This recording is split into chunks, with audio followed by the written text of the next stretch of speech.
तो आइए इस बेहतरीन लर्निंग जर्नी की शुरुआत करते हैं इस पहले चैप्टर से। Rich dad poor dad Robert Kiyosaki के अनुसार वे कहते हैं, मेरे दो डैडी थे, एक अमीर और दूसरे गरीब। एक बहुत पढ़े लिखे थे और समझदार थे। वे पीएचडी थे और उन्होंने अपने 4 साल के अंडर ग्रेजुएट के काम को 2 साल से भी कम समय में कर लिया था। इसके बाद वे आगे पढ़ने के लिए Stanford university, university of Chicago और नॉर्थ वेस्टर्न यूनिवर्सिटी गए और यह सब उन्होंने पूरी तरह से स्कॉलरशिप के सहारे ही किया। मेरे दूसरे डैडी 8th क्लास से आगे नहीं पढ़े थे। दोनों ही अपने करियर में सक्सेसफुल थे। दोनों ने जिंदगी भर मेहनत की थी। दोनों ने ही काफी पैसा कमाया था, पर उनमें से एक पूरी जिंदगी पैसे के लिए परेशान होता रहा। दूसरा हवाई के सबसे अमीर लोगों में से एक बन गया। एक के मरने पर उसके परिवार, चर्च और जरूरतमंद को करोड़ों की दौलत मिली। दूसरा अपने पीछे कर्ज छोड़कर मरा। मेरे दोनों डैडी इरादे के पक्के, चमत्कारी और प्रभावशाली थे। दोनों ने मुझे सलाह दी, पर उनकी सलाह एक जैसी नहीं थी। दोनों ही एजुकेशन पर बहुत जोर देते थे, पर उनके द्वारा बताए गए पढ़ाई के सब्जेक्ट्स अलग अलग थे। अगर मेरे पास सिर्फ एक ही डैडी होते तो मैं या तो उनकी सलाह मान लेता या फिर उसे ठुकरा देता। क्योंकि सलाह देने वाले 2 थे, इसलिए मेरे पास 2 बिल्कुल अलग अलग विचार होते थे, एक अमीर आदमी का और दूसरा गरीब आदमी का। किसी भी एक विचार को सीधे सीधे मान लेने या न मानने के बजाय मैं उनकी सलाह पर काफी सोचा करता था, उनकी तुलना करता था और फिर खुद के लिए फैसला किया करता था। समस्या यह थी कि अमीर डैडी अभी अमीर नहीं थे और गरीब डैडी अभी गरीब नहीं थे। दोनों ही अपना करियर शुरू कर रहे थे और दोनों ही दौलत और परिवार के लिए मेहनत कर रहे थे, पर पैसे के बारे में दोनों के विचार और नजरिए एकदम अलग थे। एग्जाम्पल के तौर पर एक डैडी कहते थे कि पैसे का मोह ही सभी बुराइयों की जड़ है, जबकि दूसरे डैडी कहा करते थे पैसे की कमी ही सभी बुराइयों की जड़ है। जब मैं छोटा था तो मुझे दोनों डैडियों की अलग अलग सलाह से दिक्कत होती थी। एक अच्छा बच्चा होने के नाते मैं दोनों की बातें सुनना चाहता था। परेशानी यह थी कि दोनों एक जैसी बातें नहीं कहते थे। उनके विचारों में जमीन आसमान का फर्क था, खासकर पैसे के मामले में। मैं काफी लंबे समय तक यह सोचा करता कि उनमें से किसने क्या कहा और क्यों कहा और उसका नतीजा क्या होगा। मेरा बहुत सा समय सोच विचार में ही गुजर जाता था।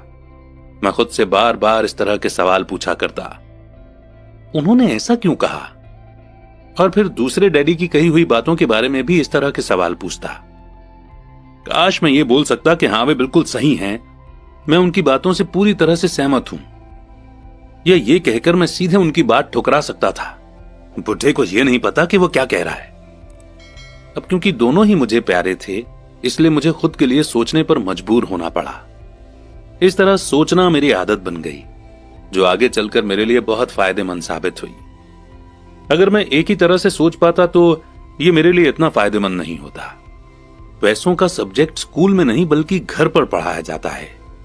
शायद इसीलिए अमीर लोग और ज्यादा अमीर होते जाते हैं, जबकि गरीब और ज्यादा गरीब होते जाते हैं और मिडिल क्लास कर्ज में डूबा रहता है। हम में से ज्यादातर लोग पैसे के बारे में अपने माता पिता से सीखते हैं। कोई गरीब पिता अपने बच्चों को पैसे के बारे में क्या सिखा सकता है? वो सिर्फ इतना ही कह सकता है कि स्कूल जाओ और मेहनत से पढ़ो। हो सकता है वो बच्चा अच्छे नंबरों से कॉलेज की पढ़ाई पूरी कर ले, फिर भी पैसे के मामले में उसकी मानसिकता और उसके सोचने का ढंग एक गरीब आदमी जैसा ही बना रहेगा। ये सब उसने तब सीखा था जब वो छोटा बच्चा था। पैसों का टॉपिक स्कूलों में नहीं पढ़ाया जाता। स्कूलों में एकेडमिक और प्रोफेशनल स्किल्स पर जोर दिया जाता है, न कि पैसों से जुड़े स्किल पर। इससे यह साफ हो जाता है कि जिन स्मार्ट बैंकर्स, डॉक्टर्स और अकाउंटेंट्स के स्कूल में अच्छे नंबर आते हैं, वे जिंदगी भर पैसे के लिए संघर्ष क्यों करते हैं। हमारे देश पर जो भारी कर्ज लदा हुआ है, वो भी काफी हद तक उन बेहद पढ़े लिखे राजनेताओं और गवर्नमेंट ऑफिसर्स के कारण हुआ है, जो इकोनॉमिक पॉलिसी बनाते हैं।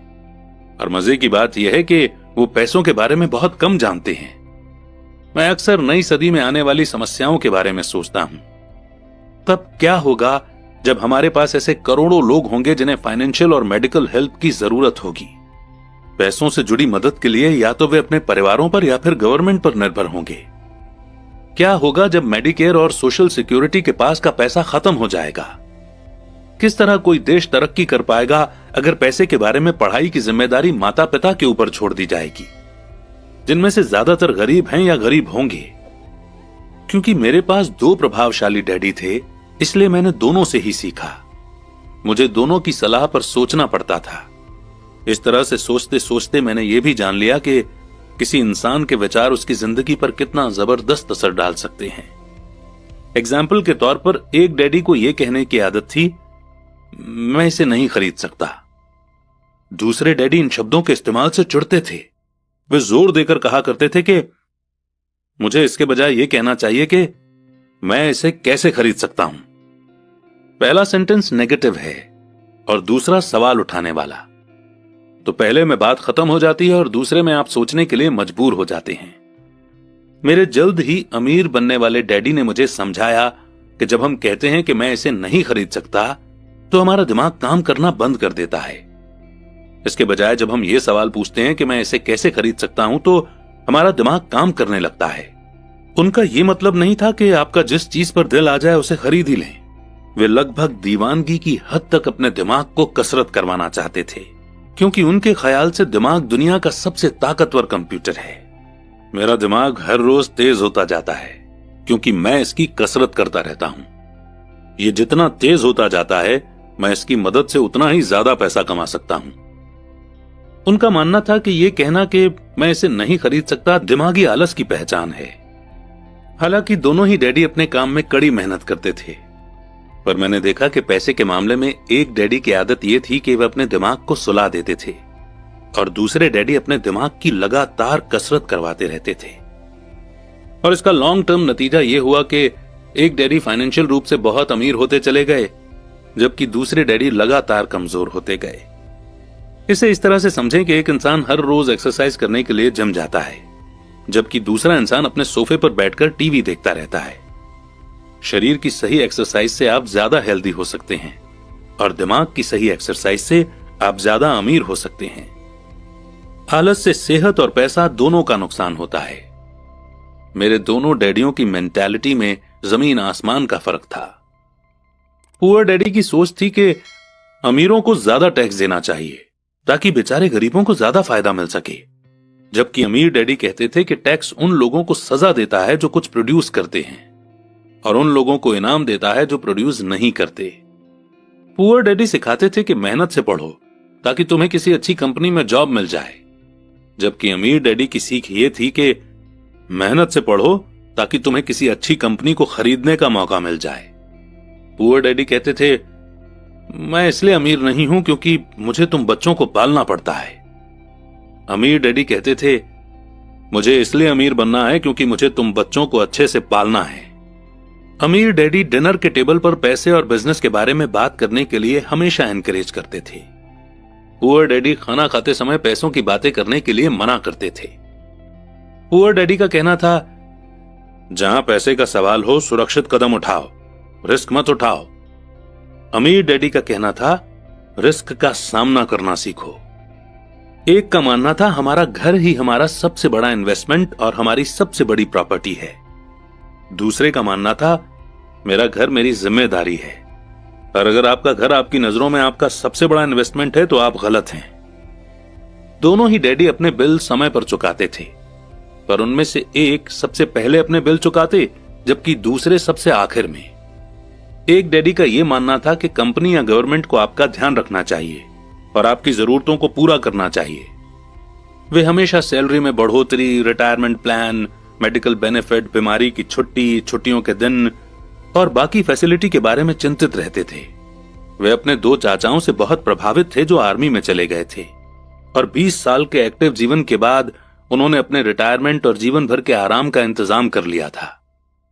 वे मेडिकल बेनिफिट के विचार को पसंद करते थे और आर्मी द्वारा अपने रिटायर्ड एम्प्लॉयज को दी जा रही सुविधाओं की भी तारीफ करते थे। उन्हें यूनिवर्सिटी का टेन्योर सिस्टम भी काफी पसंद था। कई बार जॉब से आजीवन मिल रही सुरक्षा और जॉब के फायदे जॉब से ज्यादा इंपॉर्टेंट हो जाते हैं। वे अक्सर ये कहते थे, मैंने गवर्नमेंट के लिए बहुत मेहनत से काम किया है, इसके लिए बदले में मुझे बेनिफिट मिलने चाहिए। दूसरे डैडी पूरी तरह से फाइनेंशियल इंडिपेंडेंस में विश्वास रखते थे। वे कन्वीनियंस मानसिकता के खिलाफ थे। वे ये मानते थे कि इस तरह की मानसिकता लोगों को कमजोर और फाइनेंशियल रूप से जरूरतमंद बनाती है। उनका पक्का विश्वास था कि आदमी को फाइनेंशियल रूप से काबिल होना चाहिए। एक डैडी कुछ डॉलर बचाने के लिए परेशान रहे। दूसरे डैडी एक के बाद एक इन्वेस्टमेंट करते रहे। एक डैडी ने मुझे बताया कि अच्छी जॉब तलाशने के लिए अच्छा सा बायोडाटा कैसे लिखा जाए। दूसरे डैडी ने मुझे यह सिखाया कि कैसे मजबूत बिजनेस और फाइनेंशियल प्लान्स लिखे जाएं, जिससे मैं किसी दूसरे को जॉब दे सकूं। दो प्रभावशाली डैडियों के साथ रहने के कारण मुझे एनालाइज करने का मौका मिला कि उनके विचारों का उनके जीवन पर कितना असर हो रहा है। मैंने पाया कि दरअसल लोग अपने विचारों से ही अपने जीवन को दिशा देते हैं। एग्जाम्पल के तौर पर मेरे गरीब डैडी हमेशा कहा करते थे, मैं कभी अमीर नहीं बन पाऊंगा, और उनकी यह भविष्यवाणी सही साबित हुई। दूसरी तरफ मेरे अमीर डैडी हमेशा खुद को अमीर समझते थे। वे इस तरह की बातें करते थे, मैं अमीर हूं और अमीर लोग ऐसा नहीं करते। एक बड़े फाइनेंशियल झटके के बाद जब वे दिवालिया होने के कगार पर थे, तब भी वे खुद को अमीर आदमी ही कहते रहे। वे अपने सपोर्ट में यह कहते थे कि गरीब ना होने और पैसे ना होने में फर्क होता है। पैसे पास में ना होना एक टेम्पररी कंडीशन है, जबकि गरीबी परमानेंट है। मेरे गरीब डैडी ये भी कहते थे कि मेरी पैसे में कोई रुचि नहीं है, या पैसा इंपॉर्टेंट नहीं है। मेरे अमीर डैडी हमेशा कहा करते थे कि पैसे में बहुत ताकत है। हो सकता है कि हमारे विचारों की ताकत को कभी मापा न जा सके, या फिर उन्हें पूरी तरह से समझा न जा सके।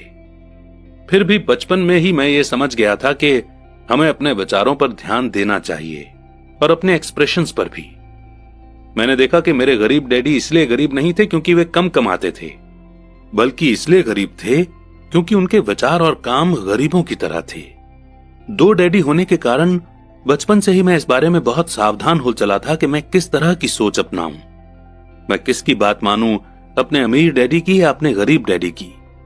हालांकि दोनों ही एजुकेशन और नॉलेज को बहुत इंपॉर्टेंट मानते थे, पर क्या सीखा जाए इस बारे में दोनों की अलग अलग राय थी। एक चाहते थे कि मैं पढ़ाई में कड़ी मेहनत करूं, डिग्री लूं और पैसे कमाने के लिए अच्छी सी जॉब ढूंढ लूं। वे चाहते थे कि मैं एक प्रोफेशनल ऑफिसर, वकील या अकाउंटेंट बन जाऊं या एमबीए कर लूं। दूसरे डैडी मुझे एनकरेज करते थे कि मैं अमीर बनने का राज सीख लूं, ये समझ लूं कि पैसा किस तरह काम करता है, और ये जान लूं कि इससे अपने लिए कैसे काम लिया जाता है। मैं पैसे के लिए काम नहीं करता। इन शब्दों को वो बार बार दोहराया करते थे। पैसा मेरे लिए काम करता है। 9 साल की उम्र में ही मैंने यह फैसला किया कि पैसे के बारे में मैं अपने अमीर डैडी की बात सुनूंगा और उनसे सीखूंगा। यह फैसला करने का मतलब था अपने गरीब डैडी की बातों पर ध्यान न देना। हालांकि उनके पास कॉलेज की बहुत सी डिग्रियां थी जो मेरे अमीर डैडी के पास नहीं थी। एक बार मैंने यह फैसला कर लिया कि मुझे किसकी बात सुननी है, तो उसके बाद मेरी मनी एजुकेशन शुरू हो गई। मेरे अमीर डैडी ने मुझे 30 साल से भी ज्यादा समय तक सिखाया, जब तक कि मेरी उम्र 39 साल की नहीं हो गई, और इसके बाद उन्होंने सिखाना बंद कर दिया। उन्होंने ये देख लिया था कि मैं वो सब समझ चुका हूं जो मेरी मोटी बुद्धि में भरने की वो कोशिश कर रहे थे। पैसा एक तरह की ताकत है, पर इससे भी बड़ी ताकत है फाइनेंशियल एजुकेशन। पैसा तो आता जाता रहता है, पर अगर आप ये जानते हैं कि पैसा किस तरह से काम करता है, तो आप ज्यादा ताकतवर हो जाते हैं। आप दौलत कमाना शुरू कर सकते हैं। सिर्फ पॉजिटिव थिंकिंग से ही समस्या हल नहीं हो सकती, क्योंकि ज्यादातर लोग स्कूल में पढ़ते हैं और वहां ये कभी नहीं सीख पाते कि पैसा किस तरह से काम करता है। इसीलिए वे पैसे के लिए काम करने में अपनी सारी जिंदगी बर्बाद कर देते हैं। मेरी एजुकेशन तब शुरू हुई जब मैं सिर्फ 9 साल का था, और इसी कारण मेरे अमीर डैडी ने मुझे जो लेसन पढ़ाए वे बहुत आसान थे। और सारी बातों को छोड़कर विचार किया जाए तो उन्होंने मुझे 30 सालों तक सिर्फ 6 इंपॉर्टेंट लेसन पढ़ाए। ये बुक उन्हीं 6 लेसन्स के बारे में है, और इसे भी उतना ही आसान बनाने की कोशिश की गई है जितना कि मेरे अमीर डैडी ने इन्हें मेरे लिए आसान बनाया था। ये लेसन आपके लिए जवाब की तरह नहीं लिखे गए हैं, बल्कि गाइड की तरह लिखे गए हैं। ऐसा गाइड जो ज्यादा अमीर बनने में आपकी और आपके बच्चों की मदद करेगा, चाहे दुनिया कितनी बदलती रहे। तो लेसन 1 है, अमीर लोग पैसे के लिए काम नहीं करते। लेसन 2, पैसे की समझ क्यों सिखाई जानी चाहिए। लेसन 3, अपने काम से काम रखो। लेसन 4, टैक्स का इतिहास और कॉरपोरेशंस की ताकत। लेसन 5, अमीर लोग पैसे का आविष्कार करते हैं। लेसन 6, सीखने के लिए काम करें, पैसे के लिए काम न करें।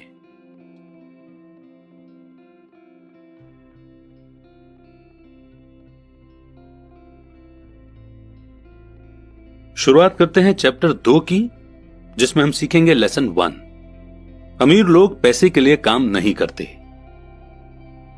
डैडी, क्या आप मुझे बता सकते हैं कि अमीर कैसे बना जाए?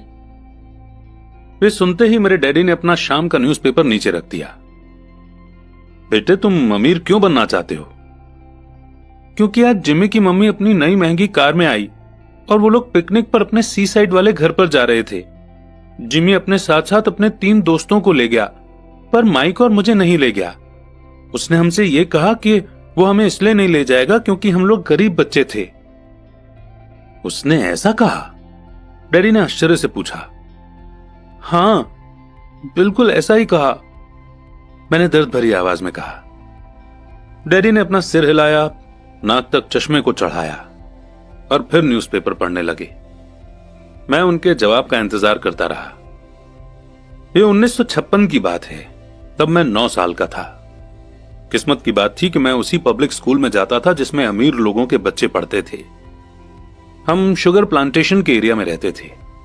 प्लांटेशन के मैनेजर और उस एरिया के बाकी अमीर लोग जैसे डॉक्टर, बिजनेसमैन और बैंकर अपने बच्चों को 1st क्लास से 6th क्लास तक इसी स्कूल में भेजते थे। 6th क्लास के बाद बच्चों को प्राइवेट स्कूलों में भेजा जाता था। अगर मेरा परिवार सड़क के दूसरी साइड पर रह रहा होता तो मुझे अलग तरह के स्कूल में भेजा जाता, जहां मेरे जैसे परिवारों के बच्चे पढ़ते थे। 6th क्लास के बाद इन बच्चों की तरह मैंने भी पब्लिक इंटरमीडिएट और हाई स्कूल किया होता, क्योंकि उनकी ही तरह मेरे लिए भी प्राइवेट स्कूल में जाना पॉसिबल नहीं था। मेरे डैडी ने आकर न्यूज़पेपर को रख दिया। मुझे पता था कि वे क्या सोच रहे थे। उन्होंने धीमे से शुरुआत की। अगर तुम अमीर बनना चाहते हो तो तुम्हें पैसे बनाना सीखना चाहिए। मैं पैसे बनाना किस तरह सीख सकता हूं? अपने दिमाग के इस्तेमाल से, उन्होंने मुस्कुराते हुए कहा, जिसका असली मतलब यह था कि बस मैं तुम्हें इतना ही बता सकता हूं, या मैं इसका जवाब नहीं जानता, इसलिए मुझे तंग मत करो। एक पार्टनरशिप हुई। अगली सुबह मैंने अपने सबसे अच्छे दोस्त माइक को अपने डैडी की बातें बताई। जहां तक मुझे याद है, उस स्कूल में माइक और मैं 2 ही गरीब बच्चे थे। माइक भी मेरी ही तरह का था, क्योंकि वो भी किस्मत की वजह से ही उस स्कूल में था। ऐसा लगता था जैसे किसी ने कस्बे में स्कूलों की सरहदें तय कर दी थीं, और इसी कारण हम लोग अमीर बच्चों के स्कूल में पढ़ रहे थे। सच कहा जाए तो हम लोग गरीब नहीं थे, पर हमें ऐसा लगता था, क्योंकि बाकी सभी बच्चों के पास नए बेसबॉल ग्लव्स, नई साइकिल और हर चीज होती थी, और हर चीज नई होती थी, और हमारे पास सब पुरानी। मम्मी और डैडी ने हमें जरूरत की सभी चीजें दी थीं, जैसे खाना, घर, कपड़े, लेकिन इससे ज्यादा कुछ नहीं। मेरे डैडी कहा करते थे कि अगर तुम्हें कोई चीज चाहिए तो उसके लिए काम करो। हमें बहुत सी चीजें चाहिए थीं, लेकिन 9 साल के बच्चों के करने के लिए ज्यादा काम मौजूद नहीं थे। माइक ने पूछा, तो पैसा कमाने के लिए हमें क्या करना चाहिए? मैं नहीं जानता, मैंने कहा। लेकिन क्या तुम इस काम में मेरे पार्टनर बनना चाहोगे? वो राजी हो गया, और उस शनिवार की सुबह माइक मेरा पहला बिजनेस पार्टनर बन गया। हम दोनों पूरी सुबह यही सोचते रहे कि पैसा किस तरह कमाया जाए। कभी कभार हम उन बेफिक्र बच्चों के बारे में बात करते रहे जो जिमी के सी साइड वाले घर पर मजे कर रहे होंगे। इससे थोड़ी चोट पहुंचती थी, पर यह चोट अच्छी थी, क्योंकि इसने हमें यह सोचने के लिए मोटिवेट किया कि पैसा कैसे कमाया जाए। और आखिरकार उस दोपहर को हमारे दिमाग में बिजली कौंध गई। ये एक ऐसा आइडिया था जो माइक ने किसी साइंस की किताब में पढ़ा था। एक्साइटेड होकर हमने अपने हाथ मिलाए, क्योंकि हमारे पास अब एक बिजनेस था। अगले कुछ हफ्तों तक मैं और माइक आसपास के इलाकों में भाग दौड़ करते रहे। हम दरवाजों पर दस्तक देते थे और पड़ोसियों से कहते थे कि वे अपने इस्तेमाल किए हुए टूथपेस्ट ट्यूब हमारे लिए रख लें। हैरत से हमें देखते हुए ज्यादातर लोगों ने मुस्कुराकर हमारी बात मान ली। कुछ ने हमसे पूछा कि हमें टूथपेस्ट ट्यूब क्यों चाहिए। इसके जवाब में हमने कहा कि हम आपको ये नहीं बता सकते, ये एक बिजनेस सीक्रेट है। हफ्ते गुजरते गए और मेरी मां बहुत दुखी हो गई। अपने रॉ मटेरियल को इकट्ठा करने के लिए हमने जो जगह चुनी थी वो उनकी वॉशिंग मशीन के ठीक पास में थी, एक ब्राउन कार्डबोर्ड के डिब्बे में जिसमें कभी केचप की बोतलें रखी रहती थीं। आज वहां पर हमारी और पड़ोसियों के टूथपेस्ट की इस्तेमाल की हुई ट्यूब्स पड़ी थीं। आखिर एक दिन मां के सब्र का बांध टूट गया। पड़ोसियों के मुड़े तुड़े और इस्तेमाल किए हुए टूथपेस्ट ट्यूब्स को देखते देखते वो ऊब गई थीं। उन्होंने पूछा, तुम लोग क्या कर रहे हो? और मैं ये नहीं सुनना चाहती कि एक बिजनेस सीक्रेट है। इस कचरे को साफ कर दो या मैं इसे उठाकर बाहर फेंक देती हूं। माइक और मैंने उनके हाथ पैर जोड़े और उन्हें यह बताया कि जल्दी ही हमारा काफी रॉ मटेरियल जमा हो जाएगा और फिर हम प्रोडक्शन शुरू कर देंगे। हमने उन्हें बताया कि हम कुछ पड़ोसियों का इंतजार कर रहे थे ताकि वे अपने टूथपेस्ट के ट्यूब खत्म कर लें। मां ने हमें 1 हफ्ते की मोहलत और दे दी। प्रोडक्शन शुरू होने की तारीख करीब आ गई थी। प्रेशर बढ़ चुका था।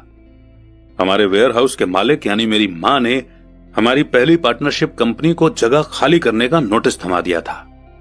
अब माइक का काम यह था कि वो पड़ोसियों को अपने टूथपेस्ट जल्दी खत्म करने के लिए कहे और साथ में यह भी कह दे कि दांत के डॉक्टर्स ने कहा है कि दिन में कई बार ब्रश करना चाहिए। मैं प्रोडक्शन के प्रोसेस को ठीक ठाक करने में जुट गया।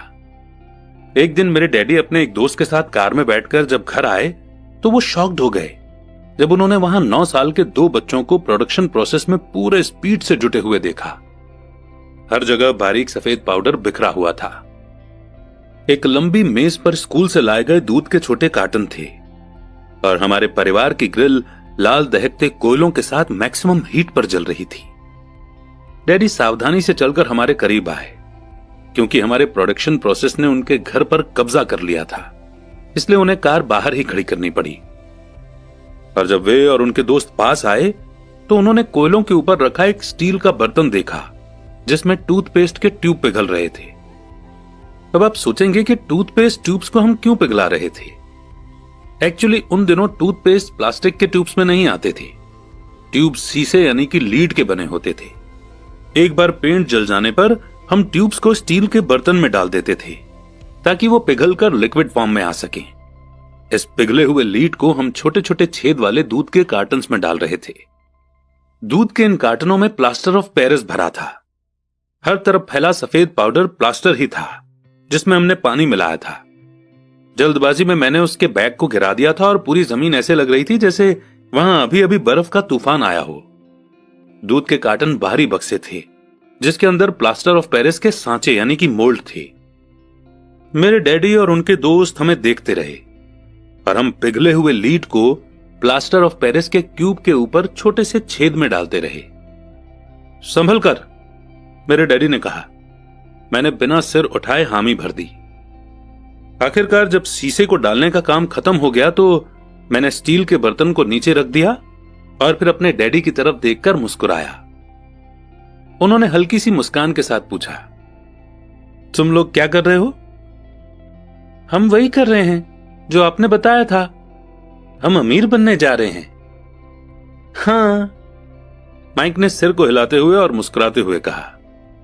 हम दोनों पार्टनर हैं। डैडी ने पूछा, और इन प्लास्टर के सांचों में क्या है?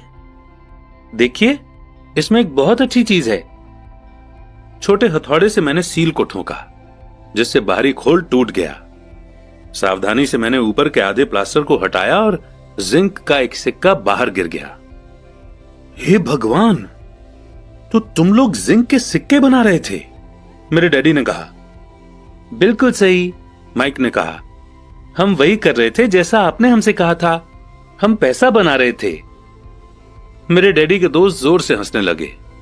मेरे डैडी भी मुस्कुराए और उन्होंने अपना सिर हिलाया। उनके सामने आग और टूथपेस्ट की ट्यूब्स के बक्से के साथ सफेद धूल में लिपटे हुए 2 बच्चे खड़े थे जो इस कान से उस कान तक खुलकर मुस्कुरा रहे थे।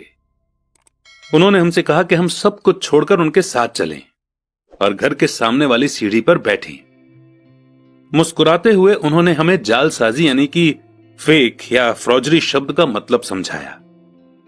कहने का मतलब यह है कि जो सिक्के हैं वो सिर्फ गवर्नमेंट यानी कि सरकार बना सकती है, न कि एक आम इंसान। अगर एक आम इंसान सिक्के बनाता है तो उसे जेल भी हो सकती है। हमारे सपने टूट गए थे। तो आपका मतलब यह है कि यह इलीगल है? माइक ने कांपती हुई आवाज में पूछा। इतने में डैडी के दोस्त ने कहा, छोड़ो भी, हो सकता है कि बच्चे अपने पैदाइशी टैलेंट को डेवलप कर रहे हों। मेरे डैडी उन्हें घूरते रहे। हां, यह इलीगल है, डैडी ने नरमी से कहा, पर तुम लोगों ने यह साबित कर दिया है कि तुम में बहुत ज्यादा क्रिएटिविटी और ओरिजिनल आइडिया हैं। इसी तरह आगे बढ़ते रहो, मुझे तुम पर गर्व है। निराश होकर माइक और मैं तकरीबन 20 मिनट तक चुपचाप अपना सिर पकड़कर बैठे रहे। इसके बाद हमने सारा घर साफ करना शुरू किया। पहले ही दिन हमारा बिजनेस चौपट हो गया था। पाउडर साफ करते हुए मैंने माइक की ओर देखा और कहा, मुझे लगता है जिमी और उसके दोस्त ठीक कहते हैं, हम सचमुच गरीब हैं। जब मैंने ये कहा तब डैडी बस जाने ही वाले थे। उन्होंने कहा, बच्चों, तुम गरीब तभी कहलाओगे जब तुम लोग हार मान लोगे। सबसे इंपॉर्टेंट चीज यह है कि तुमने कुछ किया। ज्यादातर लोग सिर्फ अमीर बनने के बारे में बातें करते रहते हैं और उसके सपने देखते रहते हैं। तुमने कुछ किया है। मुझे तुम दोनों पर गर्व है। मैं एक बार फिर से यही कहूंगा, आगे बढ़ते चलो, हार मत मानो।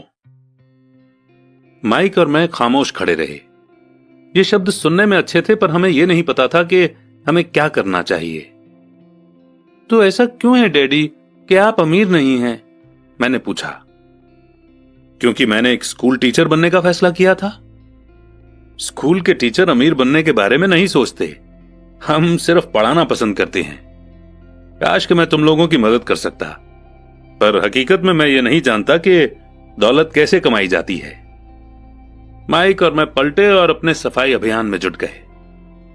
डैडी ने कहा, हां, अगर तुम लोग ये सीखना ही चाहते हो कि अमीर कैसे बना जाता है तो मुझसे मत पूछो। माइक, तुम अपने डैडी से यह सवाल पूछो। मेरे डैडी? माइक ने हैरानी से कहा। हां, तुम्हारे डैडी। मेरे डैडी ने मुस्कुराकर कहा, तुम्हारे डैडी और मेरा बैंकर एक ही है और वो तुम्हारे डैडी की बहुत तारीफ करता है। उसने मुझे कई बार यह बताया है कि पैसा बनाने में तुम्हारे डैडी का कोई जवाब नहीं। मेरे डैडी? माइक ने एक बार फिर से हैरानी से पूछा। फिर ऐसा क्यों है कि स्कूल के अमीर बच्चों की तरह हमारे पास शानदार कार और आलीशान बंगला नहीं है? शानदार कार और आलीशान बंगले के होने का मतलब यह नहीं होता कि आप पक्के रूप से अमीर हैं या आप पैसा बनाने की कला जानते हैं, डैडी ने जवाब दिया। जिमी के डैडी शुगर प्लांटेशन में काम करते हैं। उनमें और मुझ में ज्यादा फर्क नहीं है। वे एक कंपनी के लिए काम करते हैं और मैं गवर्नमेंट के लिए। कंपनी उन्हें कार खरीद कर दे देती है। इस समय चीनी की कंपनियां फाइनेंशियल प्रॉब्लम्स में फंसी हुई हैं और जिमी के डैडी के पास जल्दी ही कुछ नहीं बचेगा। तुम्हारे डैडी अलग है माइक। ऐसा लगता है कि वे एक एम्पायर बनाने जा रहे हैं और मेरा अंदाज है कि कुछ ही सालों में वे बहुत अमीर बन जाएंगे। यह सुनकर माइक और मैं एक बार फिर से एक्साइटेड हो गए। नए जोश से हमने अपने डूबे हुए बिजनेस के कचरे को साफ करना शुरू कर दिया। जब हम सफाई कर रहे थे तो हमने यह भी प्लान बना लिया कि कब और कैसे माइक के डैडी से बात की जाए। प्रॉब्लम यह थी कि माइक के डैडी बहुत ज्यादा काम करते थे और देर रात तक घर नहीं लौटते थे। माइक के डैडी के पास कई वेयरहाउस, कंस्ट्रक्शन कंपनी, स्टोर्स की चेन और 3 रेस्टोरेंट्स थे। रेस्टोरेंट्स के कारण ही उन्हें घर लौटने में देर हो जाती थी। सफाई खत्म करने के बाद माइक बस पकड़कर अपने घर चला गया। वो अपने डैडी से बात करने वाला था, चाहे वे कितनी ही देर से घर लौटें, और उनसे पूछने वाला था कि क्या वे हमें अमीर बनने की तरकीब सिखाने के लिए तैयार हैं। माइक ने मुझसे वादा किया कि जैसे ही वो अपने डैडी से बात कर लेगा वो मुझे फोन करेगा, चाहे कितनी ही देर क्यों ना हो जाए। फोन रात को 8:30 बजे आया। ओके, अगले शनिवार, मैंने कहा और फोन रख दिया। माइक के डैडी माइक और मुझसे मिलने के लिए तैयार हो गए थे। शनिवार की सुबह 7:30 बजे मैंने शहर के दूसरे हिस्से में जाने के लिए बस पकड़ी और सबक शुरू हुए। मैं तुम्हें 1 घंटे के 10 सेंट दूंगा। 1956 की सैलरी के हिसाब से भी 10 सेंट हर घंटे की सैलरी से कम थे। माइकल और मैं सुबह 8 बजे उसके डैडी से मिले। वे पहले से ही बिजी थे और उनके पास 1 घंटे से भी ज्यादा का काम मौजूद था। जब मैं उनके साधारण छोटे और साफ घर के सामने पहुंचा तो मैंने देखा कि उनका कंस्ट्रक्शन सुपरवाइजर अपने पिकअप ट्रक में वहां से जा रहे थे। माइक मुझे दरवाजे पर ही मिल गया। डैडी अभी फोन पर हैं और उन्होंने कहा है कि हम लोग पीछे के एरिया में उनका इंतजार करें, माइक ने दरवाजा खोलते हुए कहा। जब मैंने उसके पुराने घर की दहलीज के अंदर कदम रखा तो लकड़ी के पुराने फर्श की चरमराहट सुनाई दी। दरवाजे के अंदर सस्ती सी चटाई थी। चटाई वहां इसलिए रखी गई थी ताकि फर्श पर पड़े अनगिनत पैरों के निशानों को छुपाया जा सके। हालांकि वो साफ थी, पर यह साफ दिखता था कि वो पुरानी हो गई थी और उसे बदल देना चाहिए। जब मैं लिविंग रूम में घुसा तो वहां मेरा दम घुटने लगा था। वहां पुराने फर्नीचर की बू आ रही थी और इसमें कोई शक नहीं है कि उस फर्नीचर को म्यूजियम में होना चाहिए था। सोफे पर 2 औरतें बैठी थी जिनकी उम्र मेरी मां से थोड़ी ज्यादा होगी। औरतों के सामने एक आदमी मजदूरों के कपड़ों में बैठा हुआ था। उसने खाकी पैंट और खाकी शर्ट पहन रखा था। हालांकि कपड़े साफ और प्रेस किए हुए थे। उस आदमी की उम्र मेरे डैडी से लगभग 10 साल ज्यादा होगी, शायद 45 साल। ये लोग कौन हैं? मैंने पूछा। अरे ये लोग डैडी के लिए काम करते हैं। बूढ़ा आदमी उनके वेयर हाउसों को संभालता है और औरतें रेस्टोरेंट की मैनेजर हैं। और तुमने उस कंस्ट्रक्शन सुपरवाइजर को तो देखा ही होगा जो यहां से 50 मील दूर एक सड़क के प्रोजेक्ट पर काम कर रहा है। उनका दूसरा सुपरवाइजर जो बहुत से घर बना रहा है वो तुम्हारे आने के पहले ही जा चुका है। क्या ऐसा हमेशा ही होता है? मैंने पूछा। हमेशा तो नहीं, पर अक्सर ऐसा ही होता है, माइक ने कहा और मेरे पास अपनी कुर्सी खींचते हुए वो मुस्कुराया। मैंने उनसे पूछा था कि क्या वे हमें पैसा बनाना सिखाएंगे। माइक ने मुझे बताया। अच्छा, और उन्होंने इसका क्या जवाब दिया? मैंने एक्साइटेड होकर पूछा। पहले तो उनके चेहरे पर हंसी आई, फिर कुछ सोचकर उन्होंने कहा कि वे हमारे सामने एक ऑफर रखेंगे। अच्छा, मैंने कहा और अपनी कुर्सी की पीठ दीवार से टिका ली। मैं वहां कुर्सी के पिछले 2 पैरों के सहारे टिका बैठा रहा। माइक ने भी ऐसा ही किया। क्या तुम्हें पता है वो कौन सा ऑफर देने वाले हैं? मैंने पूछा। नहीं, पर हमें जल्दी इसका पता चल जाएगा। अचानक माइक के डैडी उस पुराने दरवाजे से घुसकर उस कमरे में दाखिल हुए जहां हम बैठे हुए थे। माइक और मैं अपने पैरों पर कूद गए, आदर के कारण नहीं बल्कि इसलिए कि हम चौंक गए थे। तो बच्चों, तैयार? माइक के डैडी ने एक कुर्सी हमारे पास खिसकाते हुए पूछा। हमने अपने सिर हिलाए और अपनी कुर्सियों को दीवार के पास से खींचकर उनके सामने रख लिया। वे एक लंबे चौड़े शरीर के मालिक थे, लगभग 6 फीट ऊंचे और वजन करीब 90 किलो होगा। मेरे डैडी इससे ऊंचे थे, लगभग इसी वजन के, और माइक के डैडी से 5 साल बड़े। वे लगभग एक जैसे ही थे, हालांकि दोनों एक ही प्रजाति के नहीं थे। हो सकता है कि उनकी एनर्जी एक सी हो। माइक का कहना है कि तुम पैसा कमाना सीखना चाहते हो। क्या यह सही है रॉबर्ट? मैंने तुरंत सहमति में अपना सिर हिलाया, हालांकि मुझे थोड़ा सा डर भी लग रहा था। उनके शब्दों और मुस्कुराहट के पीछे बहुत ताकत थी। अच्छा, ये रहा मेरा ऑफर। मैं तुम्हें सिखाऊंगा, लेकिन मैं ऐसा क्लासरूम के स्टाइल में नहीं करूंगा। अगर तुम मेरे लिए काम करोगे तो उसके बदले में तो मैं तुम्हें सिखाऊंगा, और तुम मेरे लिए काम नहीं करोगे तो मैं तुम्हें नहीं सिखाऊंगा। अगर तुम काम करते हो तो मैं तुम्हें ज्यादा तेजी से सिखा सकता हूं, और अगर तुम सिर्फ बैठकर मेरी बातें सुनते हो जैसा कि तुम लोग स्कूल में करते हो तो इससे मेरा समय बर्बाद होगा। ये मेरा ऑफर है, इसे या तो मान लो या फिर वापस लौट जाओ। क्या मैं पहले आपसे एक सवाल कर सकता हूं? मैंने पूछा। नहीं, इसे या तो मान लो या फिर वापस लौट जाओ। मेरे पास बर्बाद करने के लिए फालतू समय नहीं है। अभी ढेर सारा काम पड़ा हुआ है। अगर तुम में तुरंत फैसला करने की क्षमता नहीं है तो तुम कभी पैसे कमाना नहीं सीख पाओगे। मौके आते हैं और चले जाते हैं, इसीलिए तुरंत फैसला लेने की एबिलिटी एक इंपॉर्टेंट स्किल है। तुमने जैसा चाहा था वैसा एक मौका तुम्हारे सामने मौजूद है। अगले 10 सेकंड में या तो पढ़ाई शुरू हो जाएगी या फिर यह हमेशा के लिए खत्म हो जाएगी। माइक के डैडी ने चिढ़ाने वाली मुस्कुराहट के साथ कहा। मंजूर, मैंने कहा। मंजूर, माइक ने कहा। बहुत बढ़िया। 10 मिनट में मिसेस मार्टिन आ जाएंगी। उनसे बातें करने के बाद मैं तुम्हें उनके साथ भेज दूंगा और तुम लोगों का काम शुरू हो जाएगा। मैं तुम्हें हर घंटे का 10 सेंट दूंगा और तुम हर शनिवार 3 घंटे काम करोगे। पर आज तो मेरा सॉफ्टबॉल का मैच है, मैंने कहा।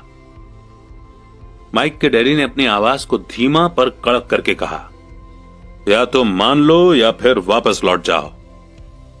मान लिया, मैंने जवाब दिया। सॉफ्टबॉल खेलने के बजाय काम करने और सीखने का ऑप्शन चुनने में ही समझदारी थी। शनिवार की खुशनुमा सुबह 9 बजे माइक और मैं मिसेस मार्टिन के साथ काम कर रहे थे। वे एक दयालु और सब्र वाली औरत थीं। वे हमेशा कहा करती थीं कि माइक और मुझे देखकर उन्हें अपने दोनों बच्चों की याद आ जाती है जो अब बड़े हो गए थे और दूर चले गए थे। हालांकि वे दयालु थी, पर वे कड़ी मेहनत में विश्वास करती थीं और इसलिए वे हमेशा काम करती रहती थीं। वे बहुत कड़क मैनेजर थीं। हम 3 घंटे तक डब्बों को सेल्फ पर से उतारते थे, उनकी धूल साफ करते थे और फिर उन्हें वापस वहीं पर रख देते थे। ये बड़ी मेहनत का काम था और बोरियत भरा भी। माइक के डैडी को मैं अपना अमीर डैडी कहता हूं। उनके पास इस तरह के 9 सुपरमार्केट थे जहां पार्किंग के लिए बहुत सी जगह थी। पड़ोस के जनरल स्टोर जहां लोग दूध, ब्रेड, बटर और सिगरेट जैसी चीजें खरीदते हैं। समस्या यह थी कि हवाई में एयर कंडीशनिंग नहीं थी और गर्मी के कारण स्टोर्स अपना दरवाजा बंद नहीं कर सकते थे। स्टोर के दोनों ओर दरवाजों को पूरा खुला रखा जाता था ताकि सड़क और पार्किंग की जगह सामने दिखती रहे। जब भी कोई कार पार्किंग में आती थी तो उसके साथ धूल का गुबार भी आता था जो स्टोर में घुसकर डिब्बों पर जम जाता था। इसीलिए हम लोगों की नौकरी तभी तक चलती जब तक कि एयर कंडीशनिंग नहीं हो जाती, क्योंकि उसके बाद दुकान के डिब्बों में धूल नहीं जमती और ना ही हमें उन्हें साफ करने के लिए नौकरी पर रखा जा सकता था। 3 हफ्तों तक माइक और मैं मिसेस मार्टिन के पास जाकर 3 घंटे तक काम करते रहे। दोपहर तक हमारा काम खत्म हो जाता था और वो हम में से हर एक के हाथ में 3 छोटे सिक्के डाल देती थी। उस समय 50 के दशक में भी 9 साल की उम्र में 30 सेंट कमाने में कोई खास खुशी नहीं होती थी। तब कॉमिक्स की कीमत 10 सेंट हुआ करती थी, इसीलिए मैं अपनी कमाई को कॉमिक्स पर खर्च कर देता था और घर लौट जाता था। चौथे हफ्ते के बुधवार तक मैंने काम छोड़ने का मन बना लिया था। मैं सिर्फ इसलिए काम करने को तैयार हुआ था क्योंकि मैं माइक के डैडी से पैसा कमाना सीखना चाहता था। इसलिए मैं 10 सेंट हर घंटे की गुलामी कर रहा था। और सबसे बड़ी बात तो यह थी कि उस पहले शनिवार के बाद से मैंने माइक के डैडी को देखा तक नहीं था। मैं काम छोड़ रहा हूं, मैंने लंच के समय माइक से कहा। स्कूल लंच बड़ा निराशा से भरा हुआ था। स्कूल भी बोरिंग था और अब तो मेरे पास शनिवार भी नहीं थे जिनका मैं इंतजार कर सकूं। पर 30 सेंट के कारण मुझे धक्का पहुंचा था। इस बार माइक मुस्कुराया। तुम किस बात पर हंस रहे हो? मैंने गुस्से और चिढ़ते हुए पूछा। डैडी ने कहा था कि ऐसा ही होगा। उन्होंने कहा था कि जब तुम काम छोड़ने का फैसला कर लो तब वे तुमसे मिलना चाहेंगे। क्या? मैंने गुस्से में पूछा। क्या वो मेरे बोर हो जाने का इंतजार कर रहे थे? कुछ कुछ, माइक ने कहा। मेरे डैडी जरा अलग किस्म के हैं। उनका सिखाने का तरीका तुम्हारे डैडी के पढ़ाने के तरीके से बिल्कुल अलग है। तुम्हारे मम्मी डैडी बहुत बातें करते हैं, दूसरी तरफ मेरे डैडी बहुत कम बोलते हैं। तुम सिर्फ इस शनिवार तक इंतजार कर लो, मैं उन्हें बता दूंगा कि तुमने काम छोड़ने का फैसला कर लिया है। इसका मतलब यह है कि मेरे साथ नाटक खेला गया है? नहीं, ऐसा नहीं हुआ है। पर शायद हो सकता है। डैडी शनिवार को इसके बारे में समझाएंगे। शनिवार को लाइन में लगकर इंतजार करते हुए मैं उनका सामना करने के लिए तैयार था। यहां तक कि मेरे असली डैडी भी उनसे नाराज थे।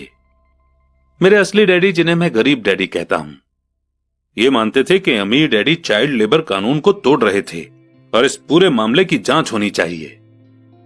मेरे पढ़े लिखे गरीब डैडी ने मुझसे यह कहा कि मैं सही सैलरी मांगूं, हर घंटे के कम से कम 25 सेंट। मेरे गरीब डैडी ने मुझसे कहा कि अगर मेरी सैलरी नहीं बढ़ती तो मुझे तुरंत जॉब छोड़ देनी चाहिए, और वैसे भी तुम्हें उस घटिया काम की कोई जरूरत नहीं है, मेरे गरीब डैडी ने झल्लाकर कहा। शनिवार को सुबह 8 बजे मैं एक बार फिर माइक के घर उसी पुराने दरवाजे से अंदर घुस रहा था। कुर्सी पर बैठो और लाइन में इंतजार करो, माइक के डैडी ने मेरे घुसते ही कहा। फिर वे अंदर जाकर अपने छोटे से ऑफिस में बैठ गए जो बेडरूम के पास था। मैंने कमरे में चारों तरफ देखा पर मुझे माइक नहीं दिखा। अजीब सा महसूस करते हुए मैं उन्हीं दोनों औरतों के बगल में बैठ गया जो मुझे 4 हफ्ते पहले वहीं पर मिली थी।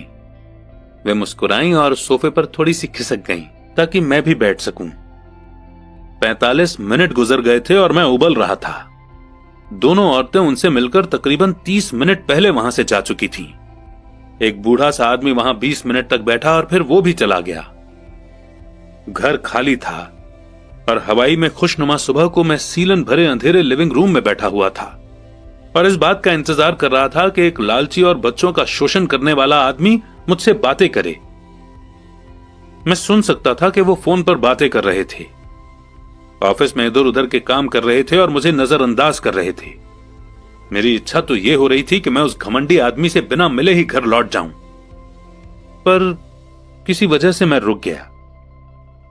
आखिर 15 मिनट के बाद ठीक 9 बजे अमीर डैडी अपने ऑफिस से बाहर निकले। बिना कुछ कहे उन्होंने हाथ से मुझे इशारा किया कि मैं उनके ऑफिस में आ जाऊं।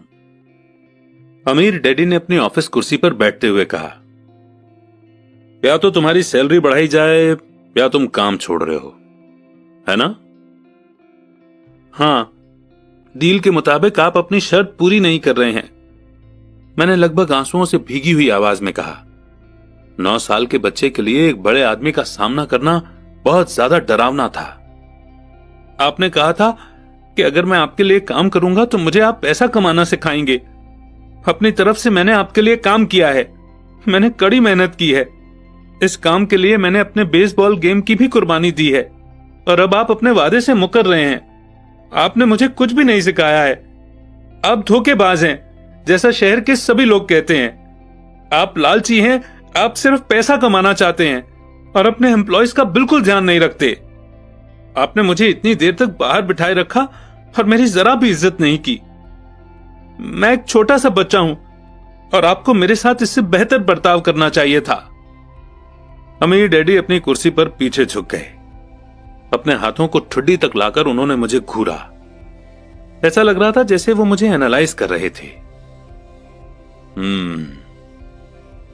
बुरा नहीं है, 1 महीने से भी कम समय में तुम वही भाषा बोल रहे हो जो मेरे ज्यादातर एम्प्लॉय बोलते हैं।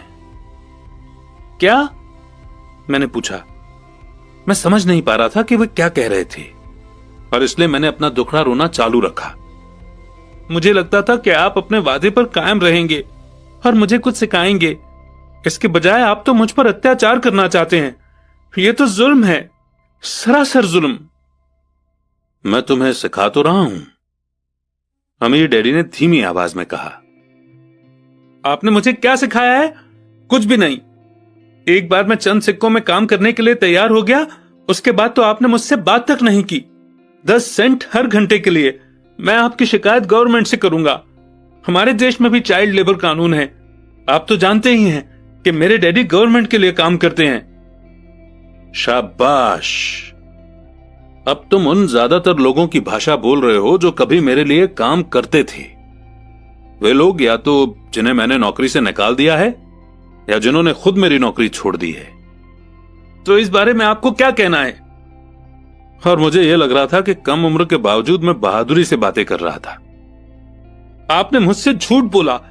मैंने आपके लिए काम किया और आपने अपना वादा पूरा नहीं किया। आपने मुझे कुछ भी नहीं सिखाया। कौन कहता है कि मैंने तुम्हें कुछ नहीं सिखाया है?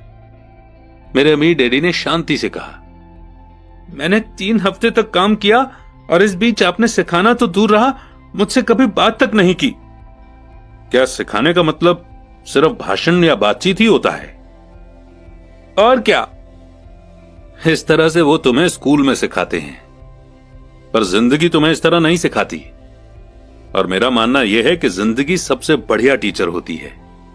ज्यादातर वक्त जिंदगी आपसे बातें नहीं करती, ये एक तरह से आपको धक्का देती है। हर धक्के के जरिए जिंदगी आपसे कहती है, जाग जाओ, मैं तुम्हें कुछ सिखाना चाहती हूं। यह आदमी कैसी बेसिर पैर की बातें कर रहा है? मैंने अपने आप से पूछा। जिंदगी अगर मुझे धक्का देती है तो इसका मतलब कि जिंदगी मुझसे बातें करती है। अब मैं जान चुका था कि मुझे यह काम तुरंत छोड़ देना चाहिए। मैं किसी ऐसे आदमी से बातें कर रहा था जो पागल था और जिसे ताले में बंद रखे जाने की जरूरत थी। अगर तुम जिंदगी के सबक सीखते हो तो इससे तुम्हें बहुत फायदा होगा। अगर तुम ऐसा नहीं करते हो तो जिंदगी तुम्हें लगातार धक्के देती रहेगी। लोग 2 चीजें करते हैं। कुछ लोग जिंदगी के धक्कों को सहन करते चले जाते हैं, बाकी लोग गुस्सा हो जाते हैं। वो बाकी लोगों से गुस्सा होने लगते हैं, जैसे कि अपने बॉस से, अपने काम से, अपनी पत्नी या पति से। वो ये नहीं जानते कि जिंदगी उन्हें धक्का दे रही है। मैं नहीं जानता था कि वो किस बारे में बात कर रहे थे। जिंदगी हम सबको धक्के मारती है। कुछ लोग हार मान लेते हैं, बाकी के लोग लड़ते हैं।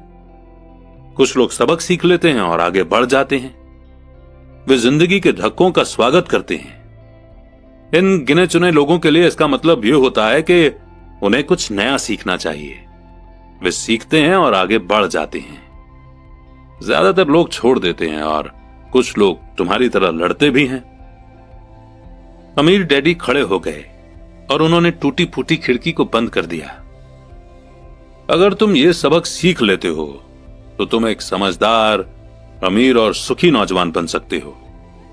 अगर तुम ये नहीं सीखते हो तो तुम जिंदगी भर अपनी समस्याओं के लिए अपनी नौकरी, कम सैलरी या अपने बॉस को कोसते रहोगे।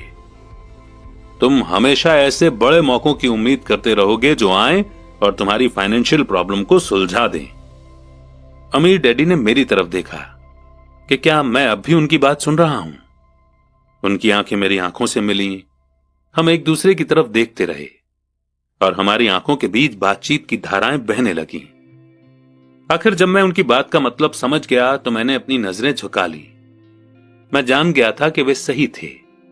मैं उन्हें दोषी ठहरा रहा था, जबकि सीखने की जिद मेरी ही थी। मैं फालतू में ही लड़ रहा था।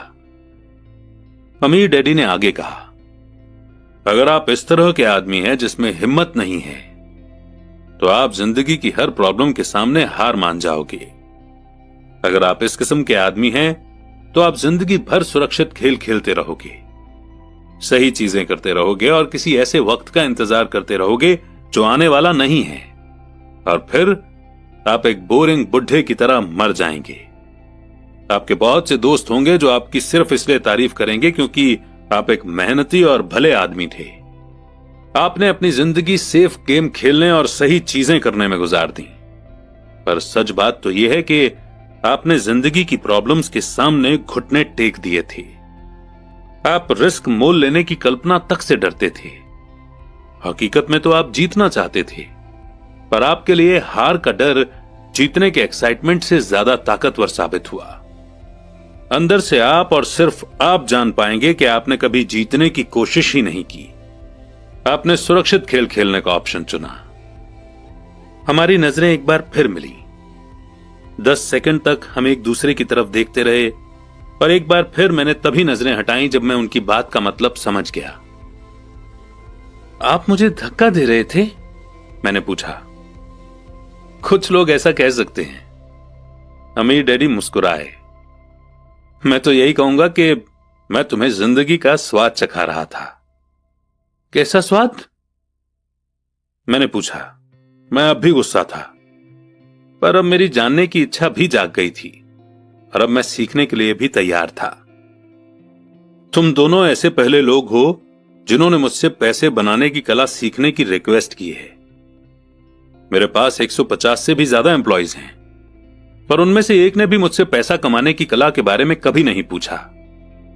वे मुझसे नौकरी मांगते हैं, सैलरी मांगते हैं, पर पैसा बनाने की कला नहीं सीखना चाहते।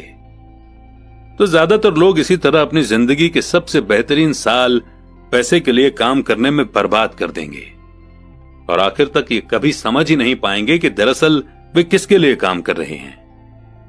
मैं पूरा ध्यान लगाकर उनकी बात सुनता रहा। तो जब माइक ने मुझसे कहा कि तुम पैसा कमाने की कला सीखना चाहते हो, तो मैंने एक ऐसा कोर्स तैयार किया जो असली जिंदगी के करीब था।